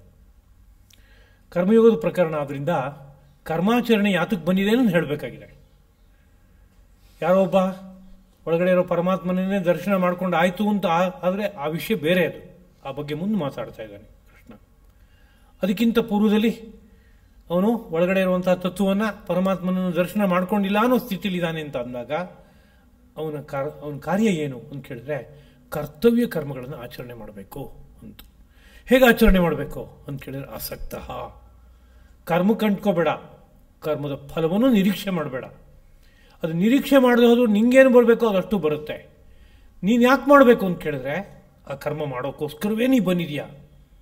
ಅದೊಂದು ಸಾಲ ಇದೆ ನಿನಗೆ, ಆ ಕರ್ತವ್ಯ ನೀನು ನಿರ್ವಾಹ ಮಾಡಿ ಆ ಸಾಲ ಕಳ್ಕೋಬೇಕಾಗಿದೆ. ಅದನ್ನ ಆ ಕಾರ್ಯ ನಿರ್ವಾಹ ಮಾಡು. ಫಲ ಬರದೇ ಹೋಗಲಿ ಆ ವಿಷಯ ಬೇರೆ. ಆದರೆ ಯಾವುದೋ ಒಂದು ಪರಮ ಫಲ ಬಂದೇ ಬರುತ್ತೆ. ಏನು ಬರುತ್ತೆ ಅಂತ ಕೇಳಿದ್ರೆ ನಿನ್ನೊಳಗಡೆ ಇರೋ ಬೆಳಕನ್ನು ನೀನು ನೋಡ್ತೀಯ. ಅದಕ್ಕಿಂತ ದೊಡ್ಡ ಫಲ ಇನ್ನೊಂದೇನಿದೆ, ಅದು ಸಿಗುತ್ತೆ. ಆಸಕ್ತ ಹಿ ಆಚರನ್ ಕರ್ಮ ಪರಂ ಆಪ್ನೋತಿ. ಪರಂ ಬಹಳ ದೊಡ್ಡದಾಗಿರುವಂತಹ ಮೋಕ್ಷ ರೂಪವಾದ ಫಲವನ್ನು ನೀನು ಪಡೆಯೋಕ್ಕೆ ಸಾಧ್ಯವಾಗುತ್ತೆ. ಹೀಗಲ್ದೇನೆ ನಾನು ಪಡಿಬೇಕಾದ್ದೆಲ್ಲ ಪಡೆದಾಗ ಹೋಗಿದೆಯಪ್ಪ, ಭಗವಂತನ ನೋಡಾಯಿತು, ಆತ್ಮಾನುಭವ ಆಗೋಯಿತು, ತುಂಬ ಆನಂದ ಆಯಿತು, ಅಲ್ಲಿ ಸಂತುಷ್ಟನಾಗಿದ್ದೀನಿ, ಸಂತೃಪ್ತಿ ಇದೆ ನನಗೆ, ಎಲ್ಲ ಆಗೋಯ್ತು, ಈಗಲೂ ಕರ್ಮ ಮಾಡಬೇಕೇ ಅಂತ ಪ್ರಶ್ನೆ ಬಂದರೆ ಅದಕ್ಕೊಂದು ಉತ್ತರ ಏನಪ್ಪ ಅಂದರೆ ಯದ್ಯದಾಚರತಿ ಶ್ರೇಷ್ಠ ತತ್ತದೇವೇತರೋ ಜನಃ ಸ ಯತ್ ಪ್ರಮಾಣಂ ಕುರುತೆ ಲೋಕಃ ತದನುವರ್ತತೆ. ಲೋಕದ ನಡೆ ಹೀಗಿದೆ, ಸ್ವಲ್ಪ ಅರ್ಥ ಮಾಡ್ಕೋಬೇಕು. ಯದ್ಯದ ಆಚರತಿ ಶ್ರೇಷ್ಠ, ಒಬ್ಬ ಶ್ರೇಷ್ಠನಾದ ವ್ಯಕ್ತಿಯು ಯದ್ಯದ ಆಚರತಿ, ಏನೇನು ಆಚರಣೆಯನ್ನು ಮಾಡ್ತಾನೋ ತತ್ತದೇವ ಇತರೋ ಜನ, ಅದನ್ನೇ ಇತರೋ ಜನ, ಉಳಿದ ಜನಗಳೆಲ್ಲ ಅನುಸರಿಸ್ತಾರೆ. ಸ ಯತ್ ಪ್ರಮಾಣಂ ಕುರುತೆ, ಯಾರೊಬ್ಬ ಶ್ರೇಷ್ಠವಾದ ವ್ಯಕ್ತಿ ಯಾವುದನ್ನ ಇದು ಪ್ರಮಾಣ ಎಂಬುದಾಗಿ ಭಾವಿಸ್ತಾನೋ, ಇದು ಆಧಾರ, ಇದನ್ನು ಅನುಸರಿಸಿ ನಾನು ಹೋಗಬೇಕು ಎಂಬುದಾಗಿ ಯಾವುದನ್ನ ಮನಸ್ಸಿನಲ್ಲಿ ಇಟ್ಕೋತಾನೋ ಲೋಕ ತದನುವರ್ತತೆ, ಲೋಕವು ಅದನ್ನೇ ಅನುಸರಿಸಿ ನಡ್ಕೊಂಡು ಹೋಗುತ್ತೆ ಎಂಬುದಾಗಿ ಕಾಣಿಸುತ್ತಲ್ಲ ಅಂತ. ಲೋಕದಲ್ಲಿ ತಮಾಷೆಯಾಗಿ ಒಂದು ಮಾತನ್ನು ಹೇಳೋದುಂಟು. ಯಾರೋ ಒಬ್ಬ ಗಂಗೆ ಹೋಗಿದ್ದ. ಗಂಗೆ ಹೋದಾಗ ಸ್ನಾನ ಅತ್ಯಂತ ಶ್ರೇಷ್ಠವಾದದ್ದು. ಸ್ನಾನಕ್ಕೆ ಹೋಗುವಾಗ ಒಂದು ತಮ್ಗೆ ತೊಗೊಂಡು ಹೋಗಿದ್ದ, ತಾಮ್ರದ ತಮ್ಗೆ. ಆ ತಮ್ಗೆನ ಎಲ್ಲರೂ ಇಟ್ಟು ಸ್ನಾನಕ್ಕೆ ಹೋಗಿ ಸ್ನಾನ ಮಾಡ್ಕೊಂಡು ಬರಬೇಕು. ಅದ್ರ ಮೇಲಕ್ಕಿಟ್ಟು ಸ್ನಾನಕ್ಕೆ ಹೋದಾಗ ಅದನ್ನ ಯಾರು ಕದ್ಕೊಂಡು ಹೋಗ್ಬಿಟ್ರೆ ಅಂತ ಅವನಿಗೆ ಭಯ ತುಂಬಾ. ಏನು ಮಾಡಿದ್ನಪ್ಪ ಅಂದರೆ ಮರಳು ರಾಶಿ ಇತ್ತು, ಮರಳು ರಾಶಿ ಬಗೆದು ಒಂದು ಸಣ್ಣ ಕೊಂಡ ಮಾಡಿ ಅದು ಮುಚ್ಚಿಟ್ಟು ನಾನು ಸ್ನಾನ ಮಾಡ್ಕೊಂಬರ್ತೀನಿ ಅಂತ. ಅದ್ರ ಯೋಚನೆ ಮಾಡ್ದ, ಮುಚ್ಚಿಟ್ಟು ಹೋದರೆ ಎಲ್ಲ ಮರಳು ರಾಶಿ, ನಾನು ಎಲ್ಲಿ ಮುಚ್ಚಿಟ್ಟಿದ್ದೀನಿ ಗುರುತೇ ಸಿಕ್ಕದೆ ಹೋದ್ರೆ ಏನು ಮಾಡೋದು? ದೊಡ್ಡ ಸಂದಿಗ್ಧತೆ ಉಂಟಾಯಿತು. ಏನು ಮಾಡ್ದ? ಅದಕ್ಕೋಸ್ಕರ ಅಲ್ಲೊಂದು ಲಿಂಗ ಮಾಡ್ದ. ಹೀಗೆ ಸ್ವಲ್ಪ ನೀರು ಹಾಕಿ ಗೋಪುರವಾಗಿ ಲಿಂಗ ಮಾಡ್ದ. ಲಿಂಗ ಅನ್ನೋದು ಒಂದು ಗುರುತು. ಸೀದಾ ಹೋದ ನದಿ ಸ್ನಾನಕ್ಕೆ. ಗಂಗಾ ನದಿ ಸ್ನಾನಕ್ಕೆ ಹೋಗಿದ್ದಾನೆ. ಸಮೃದ್ಧವಾಗಿ ಸ್ನಾನ ಮಾಡಬೇಕಲ್ವಾ, ಸಂತೋಷವಾಗಿ ಸ್ನಾನ ಮಾಡಬೇಕಲ್ವಾ. ಅದನ್ನು ಸಮಾಧಾನವಾಗಿ ಸಂಕಲ್ಪ ಏನು ವಿಧಿವಿಧಾನ ಇದೆಯೋ ಅದನ್ನೆಲ್ಲ ಅನುಸರಿಸಿ ಸ್ನಾನ ಮಾಡ್ತಾನೆ ಇದ್ದಾನೆ. ಅಷ್ಟೊತ್ತಿಗೆ ಇನ್ಯಾರೋ ಒಬ್ಬ ಯಾತ್ರಿಕ ಬಂದ. ಅವನು ಯಾವುದೋ ಊರಿಂದ ಬಂದಾನೆ. ಕಾಶಿ ಸಂಪ್ರದಾಯ ಏನು ಅಂತ ಗೊತ್ತಿಲ್ಲ, ಗಂಗಾ ಸಂಪ್ರದಾಯ ಏನು ಅಂತ ಗೊತ್ತಿಲ್ಲ. ನೋಡಿದಾಗ ಯಾರೋ ಒಬ್ಬ ಸ್ನಾನ ಮಾಡ್ತಾ ಇದ್ದಾನೆ. ಅಲ್ಲಿ ಹೋಗುವಾಗ ಒಂದು ಲಿಂಗ ಕಾಣಿಸ್ತಾ ಇದೆ. ಒಂದು ಲಿಂಗ ಒಬ್ಬ ವ್ಯಕ್ತಿ. ಇದೊಂದು ಸಂದೇಶ ಕೊಡ್ತಾ ಇದೆ. ಏನು ಸಂದೇಶ ಅಂದರೆ, ಗಂಗೆಯಲ್ಲಿ ಸ್ನಾನ ಮಾಡುವಾಗ ಒಂದು ಲಿಂಗವನ್ನು ಮಾಡಿಟ್ಟು ಆಮೇಲೆ ಸ್ನಾನಕ್ಕೆ ಹೋಗಬೇಕು ಅಂತ ಅವನಿಗೆ ಅನ್ನಿಸ್ತು. ಅವನು ಬಂದು ಒಂದು ಲಿಂಗ ಮಾಡಿಟ್ಟ. ಅವನ ಹತ್ರ ಏನು ತಾಮ್ರದ ಪಾತ್ರೆ ಇರಲಿಲ್ಲ, ಅದನ್ನ ಮುಚ್ಚಿ ಇಟ್ಟು ರಕ್ಷಣೆ ಮಾಡಬೇಕು ಅನ್ನೋ ಮನಸ್ಸೇನಿಲ್ಲ. ಆದರೆ ಒಂದು ಲಿಂಗ ಮಾಡ್ದ, ಸ್ನಾನಕ್ಕೆ ಹೋದ. ಮೂರನೇನು ಬಂದ, 2 ಲಿಂಗ 2 ವ್ಯಕ್ತಿ ಕಾಣಿಸ್ತಾ ಇದ್ದಾರೆ. ಅದರಿಂದ ಸ್ಪಷ್ಟವಾಗಿ ಗೊತ್ತಾಗೋಯ್ತು ಅವನಿಗೆ, ನದಿ ಸ್ನಾನಕ್ಕೆ ಇಳಿಯುವಾಗ ಒಂದು ಲಿಂಗವನ್ನು ಮಾಡಿಟ್ಟು ಗೌರವಿಸಿ ಹೋಗಬೇಕು ಅಂತ. ಅವನು ಇನ್ನೊಂದು ಲಿಂಗ ಮಾಡ್ದ. ಇಷ್ಟೆಲ್ಲ ಹೀಗೆ ಬೆಳೀತಾ ಹೋಗಿ ಇವನ್ನೆಲ್ಲ ಸ್ನಾನ ಎಲ್ಲ ಮುಗಿಸಿ ಆಮೇಲೆ ಮೇಲಕ್ಕೆ ಎದ್ದು ಬಂದು ನೋಡ್ತಾನೆ, ಎಲ್ಲ ಕಡೆಯಲ್ಲೂ ಲಿಂಗ. ಎಲ್ಲಿದೆ ತನ್ನ ಪಾತ್ರೆ? ಏನು ಸಿಕ್ಕಲ್ಲ, ಹಿಂಗಾಗೋಯ್ತು ಅಂತ ತಮಾಷೆಗಳು ಅಂತ ಉಂಟು. ಗತಾನುಗತಿಕೋ ಲೋಕ. ಲೋಕ ಎಲ್ಲ ಗತಾನುಗತಿಕ ಅಂದರೆ ಒಬ್ಬನನ್ನು ಅನುಸರಿಸಿ ಇನ್ನೊಬ್ಬ ನಡ್ಕೊಂಡು ಹೋಗುವಂಥದ್ದು ನಡೆ. ನ ಲೋಕ ಪಾರಮಾರ್ಥಿಕ. ಲೋಕ ಅಂದರೆ ಜನರು ಅಂತ ಅರ್ಥ. ಜನರು ಪಾರಮಾರ್ಥಿಕರಲ್ಲ. ಅಂದರೆ ಪರಮಾರ್ಥ ಏನು, ಯಾಕೋಸ್ಕರ ಅಂತ ಅರ್ಥ ಮಾಡಿಕೊಂಡು ಎಲ್ಲರೂ ಕಾರ್ಯ ಮಾಡ್ತಾರೆ ಅಂದರೆ ಇಲ್ಲ. ಉದಾಹರಣೆ ಏನು ಹೇಳಿ ಅಂದರೆ, ಗಂಗಾ ಸೈಕತಲಿಂಗೇನ, ಗಂಗೆಯಲ್ಲಿರುವಂತಹ ಸೈಕತಲಿಂಗ ಅಂದರೆ, ಸಿಕತ ಅಂದರೆ ಮರಳಿನ ಲಿಂಗದಿಂದ ನಷ್ಟಮ್ಮೆ ತಾಮ್ರಭಾಜನಂ, ನನ್ನ ತಾಮ್ರದ ಪಾತ್ರೆ ನಾನು ಕಳ್ಕೊಂಬಿಟ್ಟೆ, ಹೀಗಾಗೋಯ್ತು ಅಂತ ಒಬ್ಬ ತನ್ನ ಪಶ್ಚಾತ್ತಾಪವನ್ನು ವ್ಯಕ್ತಪಡಿಸ್ತಾ ಇದ್ದಾನೆ ಅಂತ. ಅಂದರೆ ಲೋಕದ ಗತಿ ಹೀಗಿದೆ. ಹೀಗಿರುವಾಗ ಒಬ್ರನ್ನೊಬ್ಬರನ್ನ ಅನುಸರಿಸುವಂಥ ನಡೆ ಇರುವಾಗ ಒಬ್ಬ ಶ್ರೇಷ್ಠನಾದ ವ್ಯಕ್ತಿ ಏನು ಮಾಡಬೇಕು ಅಂತ ಒಂದು ಆಲೋಚನೆ ಮಾಡಬೇಕಾದ ಜವಾಬ್ದಾರಿ ಇದೆ. ಶಾಸ್ತ್ರೀಯ ಭಾಷೆಯಲ್ಲಿ ಇನ್ನೊಂದು ಉದಾಹರಣೆ ಕೊಡ್ತಾರೆ. ಗಡುಲಿಕಾ ಪ್ರವಾಹ ಅಂತ ಸಂಸ್ಕೃತ ಪದ. ಅದಕ್ಕೆ ಕುರಿಗಳಲ್ಲಿ ಒಂದು ಸ್ವಭಾವ ಇದೆ. ಏನು ಸ್ವಭಾವ ಅಂತ ಕೇಳಿದ್ರೆ, ಮುಂದೊಂದು ಕುರಿ, ಅದು ಲೀಡರ್ ಕುರಿ ಅದು ಅಂತ ಅರ್ಥ. ಅದಕ್ಕೆ ಅದು ಕುರಿ ರಾಜ. ಈ ಪದ ಬಳಸಬಾರ್ದು. ಕುರಿ ಅನ್ನೋದು ಕನ್ನಡದ ಪದ, ರಾಜ ಅನ್ನೋದು ಸಂಸ್ಕೃತ ಪದ. ಹೀಗೆ ಕನ್ನಡ ಮತ್ತು ಸಂಸ್ಕೃತ ಎರಡನ್ನು ಬೆಸ್ತಾರೆ. ಹಾಗೆ ಅದಕ್ಕೆ ವರಿಸಮಾಸ ಅಂತ ಕನ್ನಡ ವ್ಯಾಕರಣಕಾರರು ಹೇಳ್ತಾರೆ. ಅದು ಮಾಡಬಾರ್ದು ಅಂತ. ಅದರಿಂದ ಕುರಿಯ ರೂಪನಾದಂಥ ಒಬ್ಬ ರಾಜ ಅನ್ನೋಂಥ ಲೆಕ್ಕ ಮುಂದೆ ಹೋಗ್ತಾ ಇರ್ತಾನೆ. ಹೋಗೋದು ಹೆಂಗೆ? ತಲೆ ಬಗ್ಗಿಸ್ಕೊಂಡು ಆ ಕಡೆ ಈ ಕಡೆ ಅನ್ಕೋತಾ ಮುಂದಕ್ಕೆ ಹೋಗ್ತಾ ಇರೋದು ಒಂದೇನೆ. ಅದು ಹೋಗ್ತಾ ಇದ್ದಲ್ಲಿ ಉಳಿದ ಕುರಿಗಳೆಲ್ಲ ಅನುಸರಿಸ್ಕೊಂಡು ಹೋಗ್ತಾ ಇರುತ್ತೆ. ಉಳಿದ ಕುರಿಗಳಿಗೆಲ್ಲ ಸ್ವಭಾವ ಏನಪ್ಪ ಅಂದರೆ, ನಮ್ಮ ನಾಯಕ ಎಲ್ಲಿ ಹೋಗ್ತಾನೋ ಅಲ್ಲಿ ಹೋಗೋದು ಅಂತ ಅಷ್ಟೇ, ಉಳಿದಿದ್ದೇನೂ ಇಲ್ಲ. ಹೋಗ್ತಾ ಇರುವಾಗ ಮುಂದಕ್ಕೆ ಒಂದು ದೊಡ್ಡ ಗುಂಡಿ ಇದೆ ಅಂತಾದರೆ, ಆ ಮುಂದ್ಗಡೆ ಹೋಗ್ತಾ ಇರುವಂಥ ನಾಯಕ ಕುರಿ ಇದೆಯಲ್ಲ, ಅದು ಹೋಗಿ ದಪ್ಪಂತ ಬಿತ್ತು ಅಂದರೆ ಉಳಿದಷ್ಟು ಹೋಗಿ ಬೀಳೋದೇನೆ ಅಂತ. ಯಾವುದೂ ಉಳಿಯಲ್ಲ.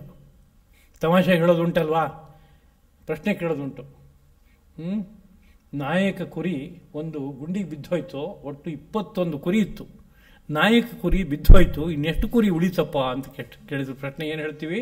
20 ಉಳೀತು ಅಂತ. ಆದರೆ ಕುರಿಯ ನಡೆ ಪರಿಚಯ ಇಲ್ಲೇ ಇದ್ದಾಗ ಹಿಂಗೆ ಹೇಳೋದು ಅಷ್ಟೇ. ಕುರಿಯ ನಡೆಯ ಪರಿಚಯ ಇದೆ ಅಂತಂದರೆ 20 ಅಲ್ಲ, 1 ಅಲ್ಲ, ಅಷ್ಟು ಬಿದ್ದೋಗುತ್ತೆ ಪೂರ್ತಿ, ಯಾವುದೂ ಉಳಿಯಲ್ಲ. ತಮಾಷೆ ಮಾತು. ಹಾಗೆ ಆಗತ್ತಂತೆ. ಹೀಗೆಲ್ಲ ಇರೋದ್ರಿಂದ ಒಬ್ಬ ಶ್ರೇಷ್ಠನಾದ ವ್ಯಕ್ತಿಯನ್ನು ಎಲ್ಲರೂ ಅನುಸರಿಸ್ತಾರೆ. ಆದ್ದರಿಂದ ಆದರ್ಶಕ್ಕಾಗಿ ಕರ್ಮವನ್ನು ಇಟ್ಕೋಬೇಕಾದ ಕರ್ತವ್ಯ ಇದೆ. ತನಗೆ ಅದರಿಂದ ಏನೂ ಆಗಬೇಕಾಗಿಲ್ಲ, ಆ ವಿಷಯ ಸತ್ಯ ಆಗಿದ್ರೂ ತಾನು ಹೇಗಿದ್ದೀನೋ ಹಾಗೆ ಉಳಿದವರೆಲ್ಲ ಆಗಿಬಿಡ್ತಾರೆ. ಉಳಿದವರೆಲ್ಲ ಕರ್ಮಭ್ರಷ್ಟರಾಗ್ಬಿಡ್ತಾರೆ. ಅವ್ರಿಗೆ ತುಂಬ ದೊಡ್ಡ ನಷ್ಟ ಆಗುತ್ತೆ, ಇವನಿಗೆ ಯಾವ ನಷ್ಟವೂ ಆಗಲ್ಲ. ಅದರ ಜನ ಅರ್ಥ ಮಾಡ್ಕೊಳ್ಳಲ್ಲ. ಇಂಥ ಪರಿಸ್ಥಿತಿ ಇದ್ದಾಗ ಏನು ಮಾಡಬೇಕು? ಲೋಕಕ್ಕೆ ಮಾರ್ಗದರ್ಶಕವಾಗಿ ಆಚರಿಸಬೇಕಾಗಿರೋ ಕರ್ಮವನ್ನು ಆಚರಿಸಬೇಕಾಗತ್ತೆ ಅಂತ ಒಂದು ವಿಶಿಷ್ಟವಾದ ಸಂದೇಶ. ಇಷ್ಟು ಇವತ್ತಿನ ಪಾಠವಾಗಿ ಇಟ್ಕೊಂಡು ಈ 4 ಮಾತುಗಳ ಹಿಂದೆ ಇರುವಂಥ ಒಂದು ಮಾರ್ಗದರ್ಶನ ಅರ್ಜುನನಿಗೆ ಮಾತ್ರ ಅಲ್ಲ, ನಮ್ಮೆಲ್ಲರಿಗೂ ಸಹ, ಎಲ್ಲ ಜೀವಕೋಟಿಗಳಿಗೆ. ಅದನ್ನು ನಮ್ಮ ಜೀವನದಲ್ಲಿ ನಾವು ಅನ್ವಯಿಸ್ಕೊಳ್ಳೋದಾದರೆ ಈ ಮಾತನ್ನು ಕೇಳಿದ್ರಿಂದ ಸಾರ್ಥಕ ಆಯಿತು ಅಂತ ಅರ್ಥ. ಗೀತಾ ಅಧ್ಯಯನ ಸಾರ್ಥಕವಾಯಿತು ಅಂತ ಅರ್ಥ. ಆ ಅರ್ಥ ನಮ್ಮೆಲ್ಲರ ಮನೋಬುದ್ಧಿಗಳು ಸಾಗುವಂತೆ ಆಗಲಿ ಎಂಬುದಾಗಿ ಕೇಳ್ಕೊಳ್ತಾ ಈ ಮಾತುಗಳನ್ನು ಶ್ರೀಕೃಷ್ಣ ಪ್ರಭುವಿನ ಪದತಲದಲ್ಲಿ ಅರ್ಪಿಸ್ತಾ ಇದ್ದೀನಿ. ಕಾಯೇನ ವಾಚ ಮನಸ ಇಂದ್ರಿಯೈರ್ವಾ ಬುದ್ಧ್ಯಾ ಆತ್ಮನಾ ವಾ ಪ್ರಕೃತೆ ಸ್ವಭಾವಾತ್ ಕರೋಮಿ ಯದ್ಯತ್ ಸಕಲಂ ಪರಸ್ಮೈ ನಾರಾಯಣಾಯೇತಿ ಸಮರ್ಪಯಾಮಿ. ಶ್ರೀಕೃಷ್ಣಾರ್ಪಣಮಸ್ತು. जानकी रमण दशरथ नंदना शर्वरीश वदना हरे. जानकी रमण दशरथ नंदना शर्वरीश वदना हरे. रामा जानकी रमण दशरथ नंदना शर्वरीश वदना हरे. रामा जानकी रमण दशरथ नंदना शर्वरीश वदना.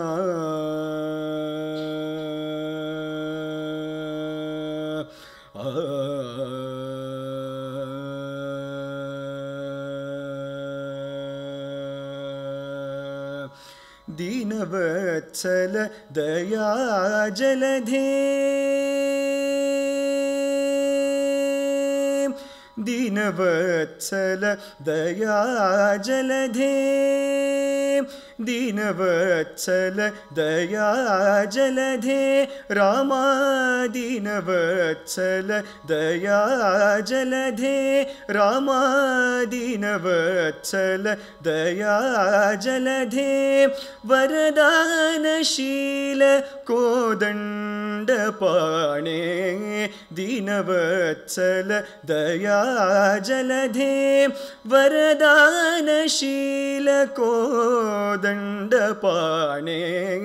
दीनवत्सल दया जलधे. वरदानशील कोदण्डपाणे जानकी रमण दशरथ नंदना शर्वरीश वदना. कौशिकमखसं कौशिकमखसं रक्षणकर कौशिकमखसं रक्षणकर कौशिकमखसं रक्षणकर. गौतमकान्त निजरूपवर कौशिकमखसं रक्षणकर. गौतमकान्त निजरूपवर महित महेश्वर ना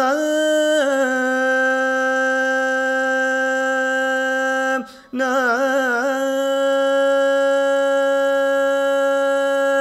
महित महेश्वर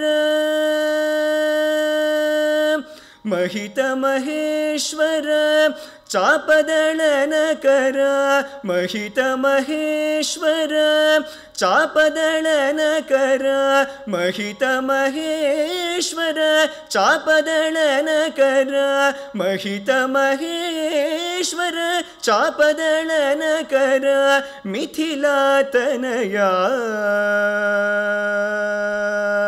मिथिलातनया करमालाधर मिथिलातनया करमालाधर मिथिलातनया करमालाधर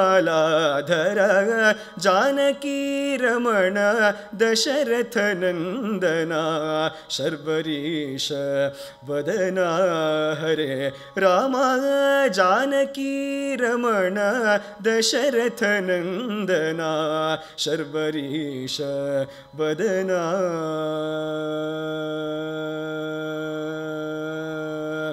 शर्वरीश वदना शर्वरीश वदना